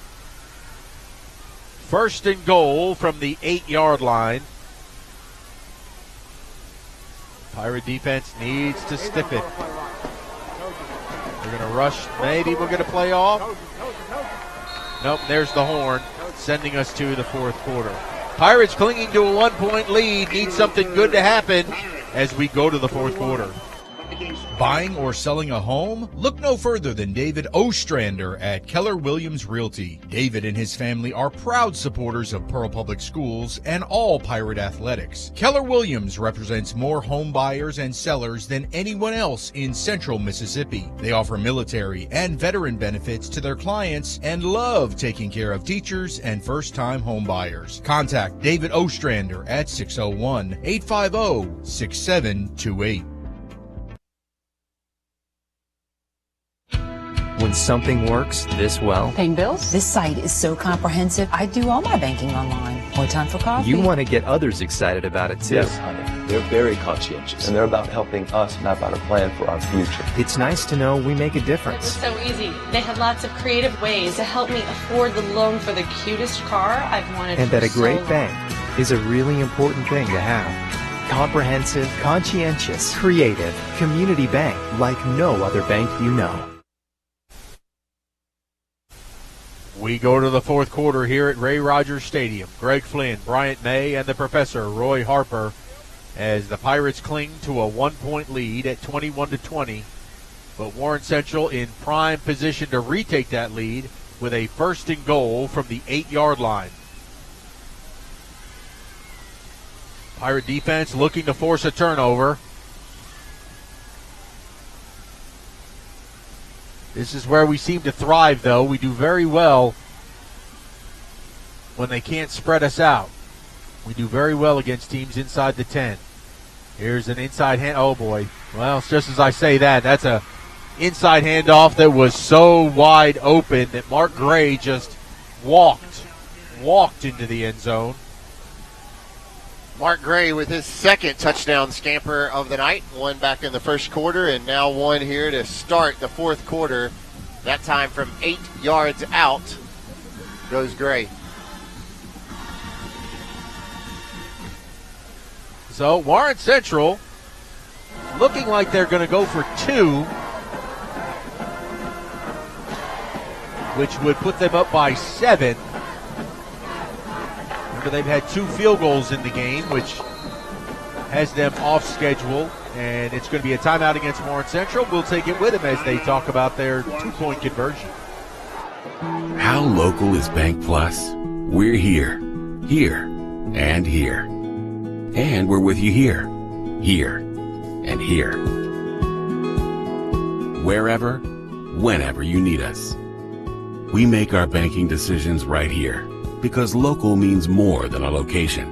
It means a commitment to deliver more for our customers and our communities. Your bank, your plus, Bank Plus. So you've injured your shoulder or your knee? And of course you want the best care and the best doctor available. The doctor on the left treats shoulders and knees and ankles and hands, while the Mississippi sports medicine doctor on the right specializes in one body area and one area only, treating thousands of patients a year. Trust your medical care to one of our true specialists.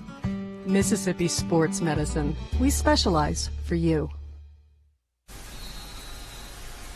Warren Central has talked about it, and they've got their 2-point play. Let's see if the defense can rise up. Going to go heavy on the right side. Fake it to Hall. Now throwing it over the middle, and we had him taken down, and they're going to get the 2-point conversion on just throwing that ball up into the end zone, and it is caught for the conversion. It was great pressure on right. Yeah, I didn't think he was going to be able to get that one off. Kavion Freeman hanging all over him, and he just throws it up, and Maddox Lynch, that big tight end, able to pull that one in, and that's big because it makes it a 7-point game. Now takes a touchdown and an extra point to tie it up 28-21, and man, just after Pearl had responded with 14 unanswered to end the third, Warren Central strikes back quickly with that touchdown drive.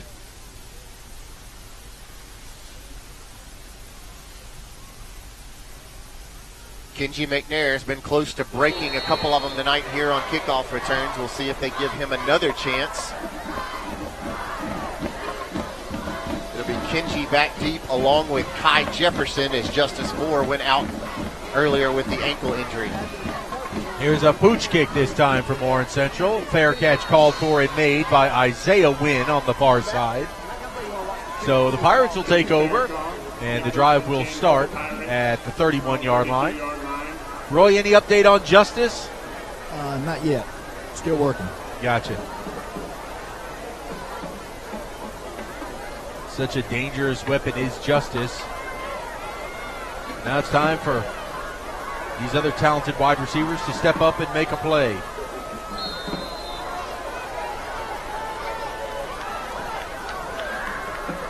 Jack can throw out to his left and throws it high and wide for Shaden McCollum. Will fall incomplete. The receivers right now, McNair, McCollum, and Butler. Looked like Jack may have just rushed that one just a little bit to the outside. Jamarian Turner has been the main man tonight in the backfield, and he has looked good doing it. There's a handoff that's going to lose yardage. Back to the 29. So we're going to be behind the sticks here, facing a 3rd down and 12. A Pearl Pool 3rd down and 12 from the deep end. Jamarian now with 16 carries for 87 yards on the night, including a touchdown.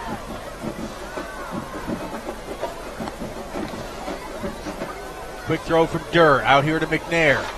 Needs a block. Butler was trying, and he had his man, but 2 Vikings collapsed quickly, and it's going to be 4th down and 8 after we get it out to the 33-yard line. Seems like when we have one negative play on an offensive series, it's just so hard to recover from that negative play. That time it was the 2-yard loss on second down.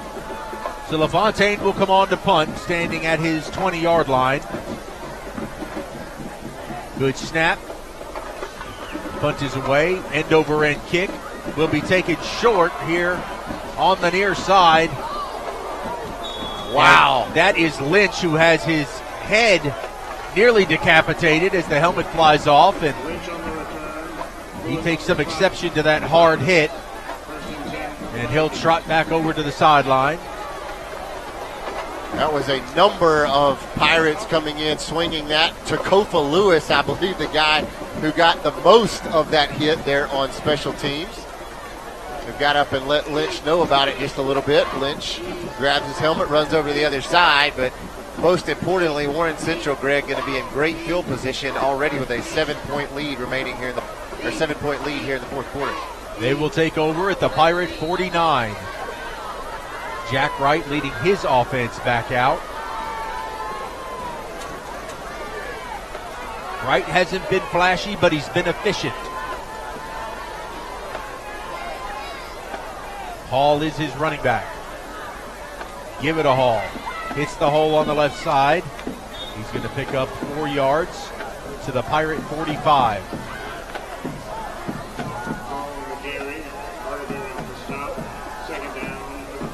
So second down and 6 now for Warren Central. Here comes Maddox Lynch back in the game as he can return now, sitting a play out since losing the helmet. They're going to spread Hall out there as a receiver with Lynch, stacking him over there on the right side. Top of your screen. Watch the wide receiver screen, possibly with Lynch blocking for Hall. There's a handoff on the inside. Oh, we had him. Couldn't get him down on first contact, but minimal gain of just a yard.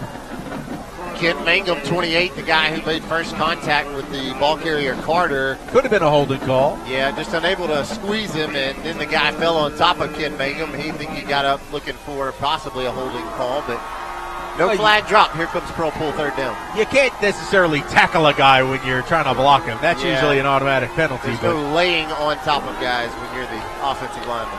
So third down and 5. Now they'll go heavy to the left side.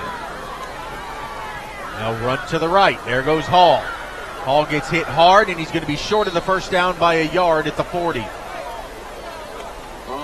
So it will be fourth down and 1. Clearly the Vikings will go for it. Good tackle that time by Kavion Freeman, who dives after the ever-elusive Trey Hall. And one of the biggest plays of the game so far right here. Chance for the Pirate defense to get off the field and get the Pirates the ball back.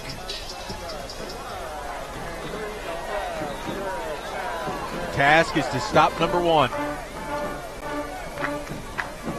Here he comes, right side. He's got the first down. Pushes his way to the 35. So that'll be a fresh set of downs. 8:20. Clock momentarily stopped to move the chains. Trey Hall, not the biggest of guys at 5'11", 180, but he hits the hole with so much force that even on those fourth and shorts and third and shorts that they've gone for, Hall has been the go-to guy, and he has converted more times than not. There's a handoff, big hole on the left side, into the second level, into the secondary, and tripped up at the 10. Yep, Demario Ragsdale made a touchdown-saving tackle, as that time it was Darius Carter who cut right through the Pearl defense, and great look there at Demario doing everything he could, one final grasp, and he's able to grab the ankles of Carter, but it's first and goal for the Vikings. Can't give up any points on this drive. Have to find a way to get a turnover. Run here to the left side, and that's going to be a pickup of just a yard as Gray will fall forward. Good job by Jaden Thompson staying home, and 13 able to wrap up Mark Gray, who's already found pay dirt twice tonight. Going to check Kenji McNair into the game at a cornerback spot, and Kai Jefferson and Evan Williams, the freshman, will check out. Somebody got to get on Maddox Lynch out there. They've got Hall and Lynch. There comes Jamion. Watch that stack up top. The two most talented receivers on this team. Quick throw out there to Hall. He steps through, makes a man miss, but he's going to be short. We get him down at the 5-yard line. So it'll be 3rd and goal from the 5. Yeah, you called it, Greg. That was all about getting it to Hall and seeing if Lynch could throw a block for him. Good job by Freeman in pursuit. Amarius Johnson does his assignment as well. Well, Amarius kind of overran that. He could have lit him up. I think he was hoping to light him up, but he went left and Hall went right past him. So now Hall's going to be here on the near side. They're going to move that stack of Lynch and Hall here to the near side. But they will run it, and they will bounce it, and it'll be short, and it's going to be 4th and goal from the 3. Eric Collins, the guy who carried it, the smallest of running backs, but maybe the most difficult to tackle. And again, great job by Jaden Thompson.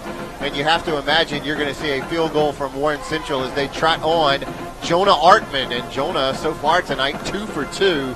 And this would be big for Warren Central as it would stretch it out to a 2-score lead. Have to block this, have to miss this. 5:42 to play. Oh, inside snap, kick is up, and it made it through. 31-21 now. Pirates got to score quick. At Bob Boyd Honda, we pride ourselves in giving our customers the best deals around. Usually that means when we're selling cars, but right now, Bob Boyd is in the market to buy. We're offering top dollar for free on autos, trucks, and SUVs. Come by, talk to our dedicated team, and discover what a great time it is for Bob Boyd to buy back your used vehicle. Any make, any model. Whether you're selling or buying, at Bob Boyd Honda, you get a deal. It's a tall task now. The Pirates trail by 10 points with 5:32 to play in the game. Warren Central with their 3rd field goal of the game pushes it out to 10 points. Looks as though we're lined up for another pooch kick here on our Shane Fletcher Farm Bureau Insurance kickoff. And it will be. Fair catch called for and made by Isaiah Wynn again at the 30-yard line. Guys, I do have some news on Justice. He is out for the rest of the night, pending some further evaluation on his ankle. Gotcha. Well, it looks good, Roy, that he's at least standing on the sideline. Yeah, he's standing. He feels like he's good to go in, of course. But I talked to the trainer, and he's just not satisfied that he's going to be strong enough to go right now. Well, better safe than sorry. The ultimate health of these young men is most important. On 1st and 10, Durr back to pass. He's flushed. He's going to run. Got some room to run. Puts his head. Oh, he takes a vicious shoulder-to-shoulder lick. And Jack spins his way down and picks up 8 yards, but he's going to feel that in the morning. Yeah, that guy's been laying licks all night long. Has number 30. That's exactly who that was. Raymond Clark, all 260 pounds of him right to Jack Durr. But Captain Jack's a tough guy, and he's still in there. Here's a quick throw over the middle. There's Kenji. He's got it at midfield. Pirates on the move. 1st down. And that's how you gain respect as a freshman quarterback. You take a lick like that on a run. You step back in the pocket and throw a bullet to Kenji McNair. Captain Jack trying to lead his squad down 10, under 5 remaining here in the 4th quarter. Ball is sitting right on the Pirate hat. Jack's going to roll. He'll throw. Kenji this time cannot get it. Threw it to the outside shoulder. Smart play. Only Kenji could catch that. Wasn't in threat of being picked off. So it stops the clock, more importantly, with 4:42 to play, and gives you a chance to play another down. 2nd down and 10. Right on the Pirate hat. Actually, it's right between the eyes of the Pirate right now.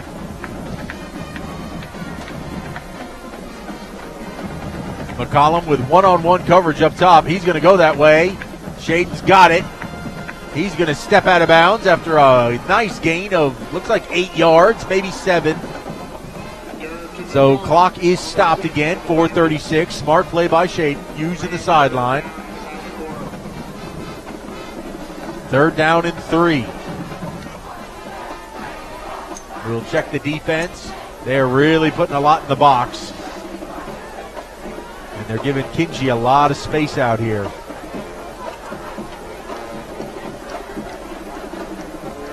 But we will try to run it against a stacked box, and that's not going to do anything there. A loss back to the 45-yard line, and it will be 4th down and 5. And the clock moves.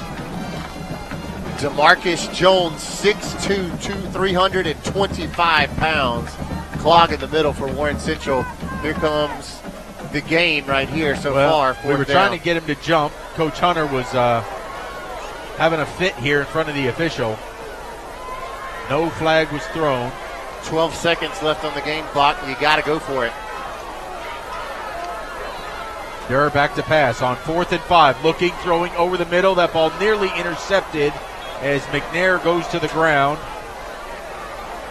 Flag free, and it will be a turnover on down. Jack just didn't have a whole lot to pick from, I don't think, as he was feeling the pressure come in. And you can see McCollum had 2 on him at the top of the screen. Butler only ran about a 5-yard route. McNair was the go-to man on that route, and he had pretty good coverage on him as well. Jack unable to thread the needle, and that one hurt as we now trail by 10, 31-21, 3:52 remaining here in the 4th quarter, and you imagine Warren Central going to just keep this one on the ground to try to eat up some of that 3 minutes and 52 seconds that is remaining. Pirates do have 2 timeouts in their pocket.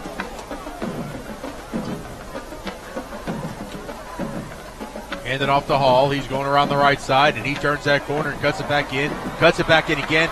Look at the moves this young man made. He's going to go for a 55-yard touchdown. He cut that back all the way from the right side back to the middle of the field, here to the near side. Trey Hall, he's just faster than everybody. And he's putting on a show here, and that one, his most show-stopping performance, 55 yards, and he covered about 85 as he went to the near sideline and back across, and nobody's catching Trey Hall. Well, Warren Central sends out the extra point team. It is up, and it is good. Your score now, Warren Central 38, Pearl 21. Hey, I'm Matt, and the little thing I love about the Chick-fil-A chicken biscuit is the freshly baked, flaky, buttery biscuit. When I take a bite, it's kind of like, crispy, soft, crispy. Crispy outside, soft interior, crispy chicken. There's really nothing like it. Hey, I'm Alexa, and the little thing that I love about the Chick-fil-A chicken biscuit is the chicken itself. It is more than scrumptious. It is more than delicious. It is scrumptiddlyumptious. I know that's not a real word, but I love it.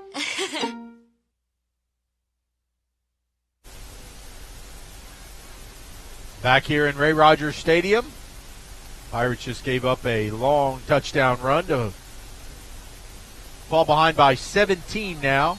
3:39 to play.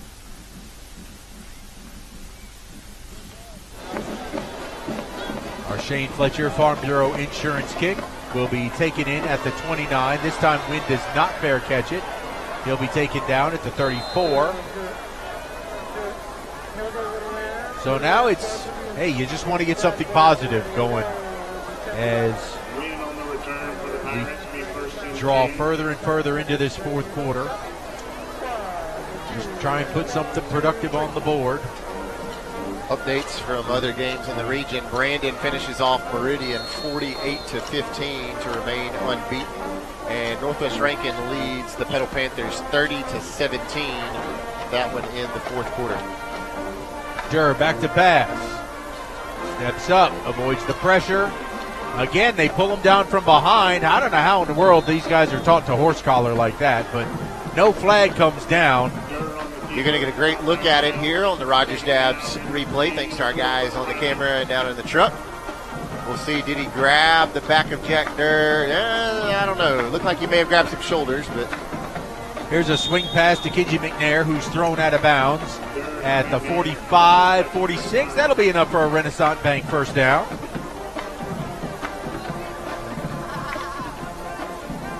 Pearl travels to Northwest Rankin next week for our first Rankin County rivalry in the last 3 weeks of the season. Durr throwing a long ball out to the far left side, and that ball cannot be hauled in by Isaiah Wynn. Jack put that one right on the numbers, and Isaiah, I think, thought about turning and running, or maybe avoiding a hit before he thought about squeezing it, and he let that ball go too far into him and hit off the shoulder pads. Yep, they always say catch it with your hands. And he let that too far into his body, and it ricocheted off the pads. Now Durr back to pass, throwing over the middle. He's got his man. Kenji does secure it. He bobbled it just a hair, but he's going to have another Renaissance Bank first down at the 36-yard line. That definitely classifies as positive. A good shot from Jack. Good job by Kenji holding on to it. You're the Pirates. You'd love to tackle on another one here before this one expires. Again, it's just something positive to end on, you know? Get a good drive put together. And Durr throwing it. Oh, boy. Somebody didn't run a right route, or he misread something, and they got a wall built up on that far right side. And that's Zachary Evans. He's difficult to catch, and his own man tackles him. And credit Jack Durr, who hung in there. And Jack was taking on 3 or 4 blockers. He was not going to allow that one to become a pick six. And Jack is frustrated coming off. I believe he may be frustrated, as you called it, Greg, at his wide receiver who did not run the route. Roy Harper, you're right on top of it. Yeah, he looked like another miscommunication. Like earlier down the other end of the field, he didn't turn around. This one, he ran and kind of started his slant and then pulled up and didn't continue the route. If he didn't continue the route, the ball was right on target for that timing route, and just misfortunate for us. And the deep safety was there to get the easiest interception of his life and returned it, and thank goodness was tackled by his own man. This run up the gut will net 6 yards. Be second down and 4 now. Clock ticking at 2 minutes.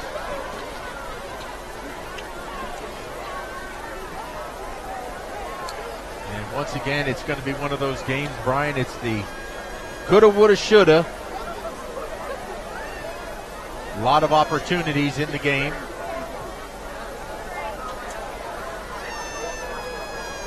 Second down and 4 for Warren Central. There's a handoff and a bust into the secondary, into the second level. That's going to be a first down. Yeah, if you just joined us, it was 17-7 Warren Central at the half. They stretched out that lead to 20-7 before, in the final 7 minutes of the third quarter, Pearl scored 14 unanswered points on a Jack Durr touchdown run and a Talon Jackson touchdown reception, and Pearl actually took the lead into the fourth quarter, 21-20. But with 5 seconds remaining 5 seconds into the fourth quarter, Warren Central responds with a touchdown to take the lead back, and they have now scored 17 unanswered. There's a run to the right side. No, actually it's 18 because it was 21-20. You're right. So they scored 18 unanswered here in the fourth quarter, and that's just, victim of circumstance sometimes, but just lack of tackling other times. We're now under a minute. While Pearl does have 2 timeouts, they have no interest in stopping the clock. Second down and 7. A couple things we talked about in the Sky Family Dental pregame show, Greg. Could we get to 30 points on the scoreboard? We did not. We landed 9 points short. And could we keep it to 1 turnover or less? And we're going to end tonight with 2 turnovers. And that's going to be a first down for Warren Central, and that should just about do it. They will not have to run another play if they so choose.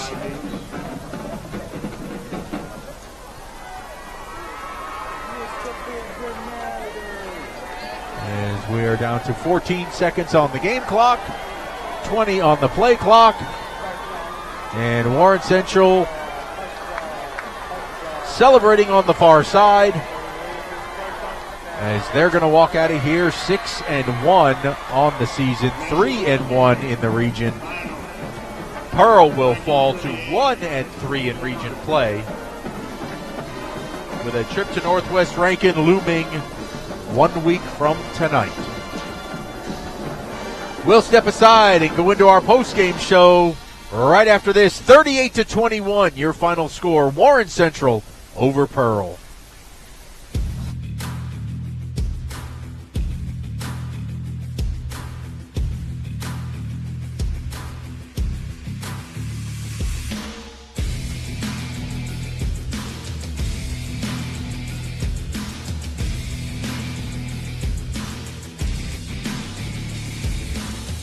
Shop, stay, dine, and play at The Connection, Mississippi's retail entertainment destination, located at the intersection of I-20 and I-55 in Pearl.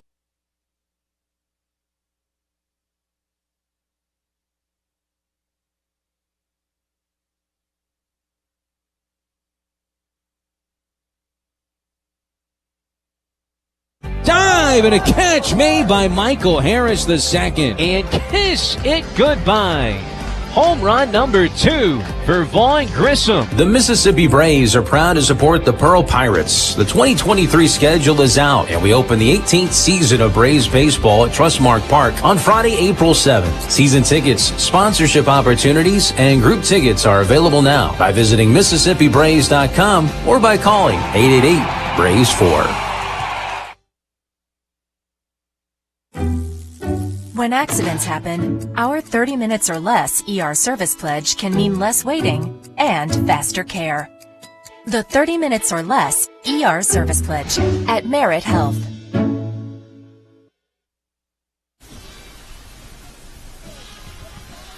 Well, welcome back into the Pearl Pirate postgame show. Our final score here from Ray Rogers Stadium was 38-21. The Warren Central Vikings emerged victorious.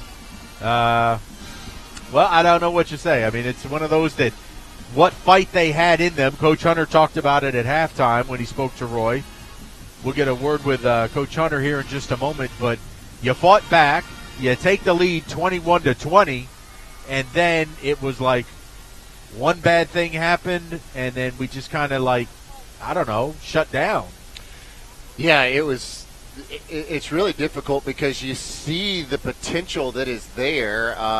There's a lot of youth on the football field, but you see the potential that's there. I mean, you score 14 unanswered in 7 minutes after trailing the whole game, the final 7 minutes of the third quarter, and I guess the breaking point is immediately after that, Warren Central responds, and they hit that about 50-yard long pass inside the 10-yard line, and just like that, man, they bounce back within 2 minutes, take the lead, and then it was kind of some, it was miscues from there. Yeah, an avalanche. That's a great word. As we, could not tackle, could not slow down the running game. We throw interceptions, don't run the right routes, and again, you don't want to make excuses, but lack of experience, and man, it's a huge shift going from 8th or 9th grade football to stepping up on the varsity level against some guys. I mean, there's be some guys who have a real good chance of playing SEC football that we're playing against this year, and it's just been difficult and tough sledding.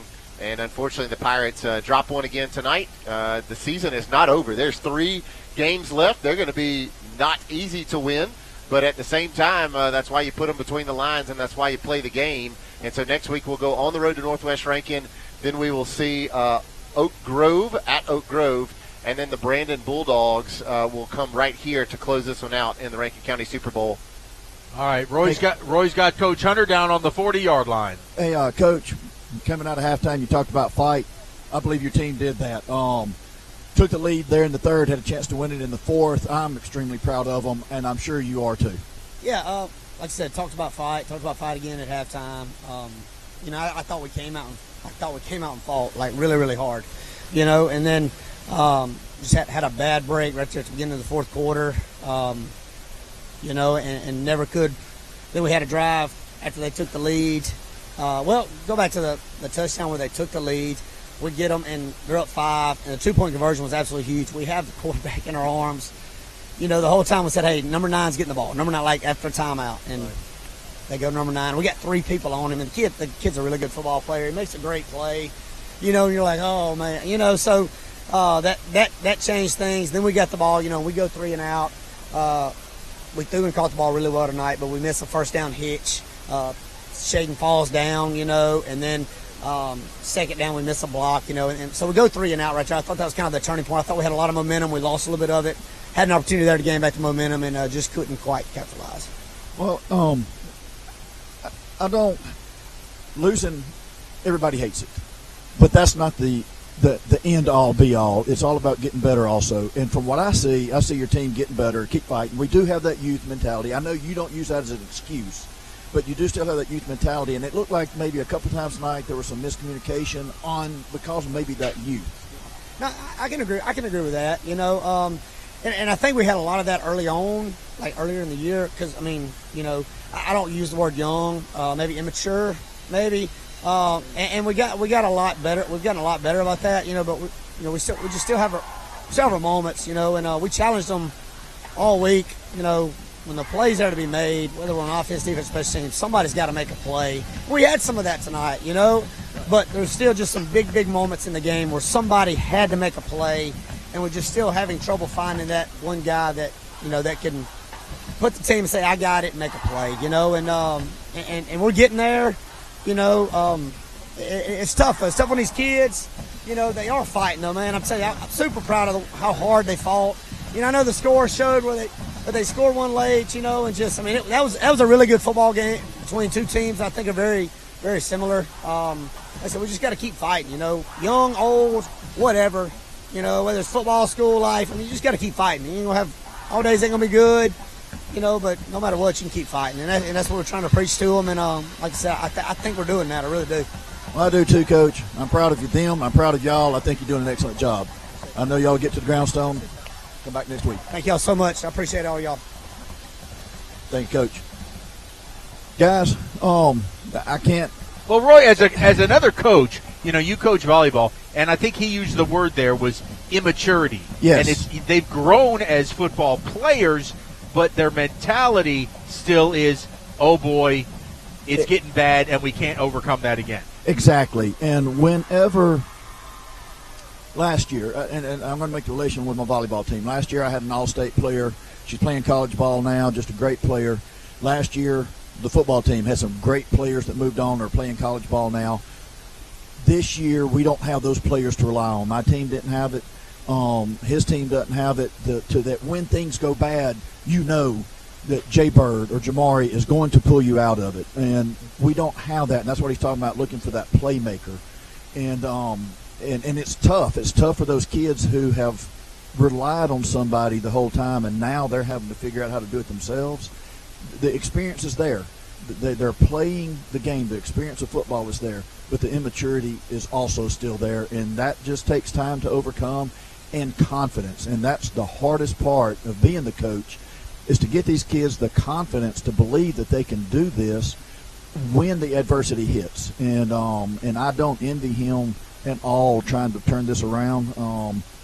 It's just, and it's not that, it's really, I don't want anybody listening to think that he has to turn anything around. It's not really that. He has to get these players believing in themselves. They're fighting hard, but when that play goes wrong, the doubts creep in, and that's what's hard as a coach, to get those kids to overcome that adversity on themselves. Well, and I will say, and I tell this to a lot of people, whenever anybody asks me about how Pearl Pirate football is doing this year, I said this is shades of 2015.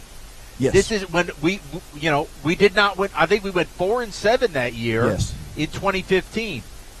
We knew we had some growing stars on that team, and we have growing stars now. 2016, heck, we wound up in the state championship playing Cam Newton and Clinton, who's playing for the LA Rams now. Right. And then 2017, we go back and we go undefeated and win a state championship. Jack Durr is going to be a sophomore, then a junior, then a senior. So when we see him growing now, and with the young receivers around him that are growing with him, they're developing that timing. We are taking our lumps right now. There is no doubt about it. But again, I just want to remind Pirate fans, you can't quit on the kids, and let's remember back to 2015 through 2017. I agree, and I wasn't at the game last week, but I heard that Coach Hunter said something in his post-game interview that don't blame the kids. I think something to the effect of blame us or whatever as the coaches. I want to say don't blame them. This is just one of those things. Everybody hates to say rebuilding, and I know Coach would never say that, but essentially that's what it is. We are rebuilding, and like you said, 2015, 2016, 2017, and that's what I'm seeing. And I hope that the Pirate fans see that and keep the faith in Coach Hunter and his staff, because I'm telling you, they are doing an excellent job this year. I couldn't be more impressed with what his coaching staff has done with these kids. Well, thank you, Professor. It was great to have you back roaming the sidelines this week. We hope we can have you for Northwest. I plan on being there, guys. Excellent. Well, take it easy and get well. All right. Thanks, guys. We'll see you. We're going to have to talk about it every week. We do have good young talent. Yep. They're good. They're young. They're learning. A lot of miscommunication tonight. Butler playing his first game. He is a good-sized wide receiver. Yep. Great-looking athlete. When he gets his feet under him, so to speak, and gets that timing down with Durr, that's another weapon you're going to have, and he's only a 10th grader. That's right. So there's 3 more years of relationship there, including this year, for that combo. Kenji McNair, only a sophomore. I mean, we could run down the list of sophomores and now the freshmen who dressed out for the first time tonight, other than Jack Durr. There is so much talent there, and you've got that senior leadership that is helping them develop. But you're right, that core of, a good solid group of seniors that we've had for a lot of years is just not there as much. But, you tip your cap to some guys like a Reed Grantham and Jabron Moore, and there's so many others who are some senior leaders among this. But unfortunately, we as a people are impatient, are we not? Oh, in this society, it's... Yeah. What do you and I walked that road of 15, 16, 17 with them, and there was a lot of not great feelings in 2015. But, man, how it bounced back so quickly after that when we played 2 times in SEC stadiums to end the season. Do you remember they wanted to run John Perry out of town because he went 4-7 when we moved up to 6A for the first time? Yep, and we thought we were in the deep end, and we could not swim. The very next year, we were playing for the state championship. That's right. And I'm not saying we're going to play for a state championship next year, but I'm telling you right now, Jack Durr is not going to make these mistakes as he goes forward in the years to come. Kenji McNair is going to get a lot more sure-handed in the years to come. It's just they got to have the confidence. And the only way you can get confidence is by playing reps like they're playing now against good 6A competition. And next year, goodness gracious, we'll probably be in 7A. Yeah, and I would say this, a lot of the teams that you are seeing that we're falling to, that are maybe at the top of the region right now, they have senior-led experience right now. They have guys who played in it, including Warren Central tonight. Jack White, who led them, he's a senior, or Jack Wright, he's a senior quarterback. We started a freshman quarterback tonight. That's not knocking Jack Durr. That's just the evolution of life and how old you are. We'll see some Brandon Bulldogs in a few weeks, and they got a ton of seniors who are leading that ball club. And let's remember, Brandon wasn't always very good either. That's right. They had to build back up, and they're playing a fantastic season now, much like we had in 2017. Well, we'll strap it up and do it again next week up on Lakeland Drive against those Northwest Rankin Cougars. Our Rankin County rivalry, the first of 2 in 3 weeks, as we have left on the schedule Northwest Rankin, a trip to Oak Grove, and then right back here in Ray Rogers against the Brandon Bulldogs. Well, that's going to do it for us from here at the Ray. For Bryant May, the Professor, Roy Harper down on the field, I'm Greg Flynn, and don't forget, folks, every day is a great day to be a Pirate.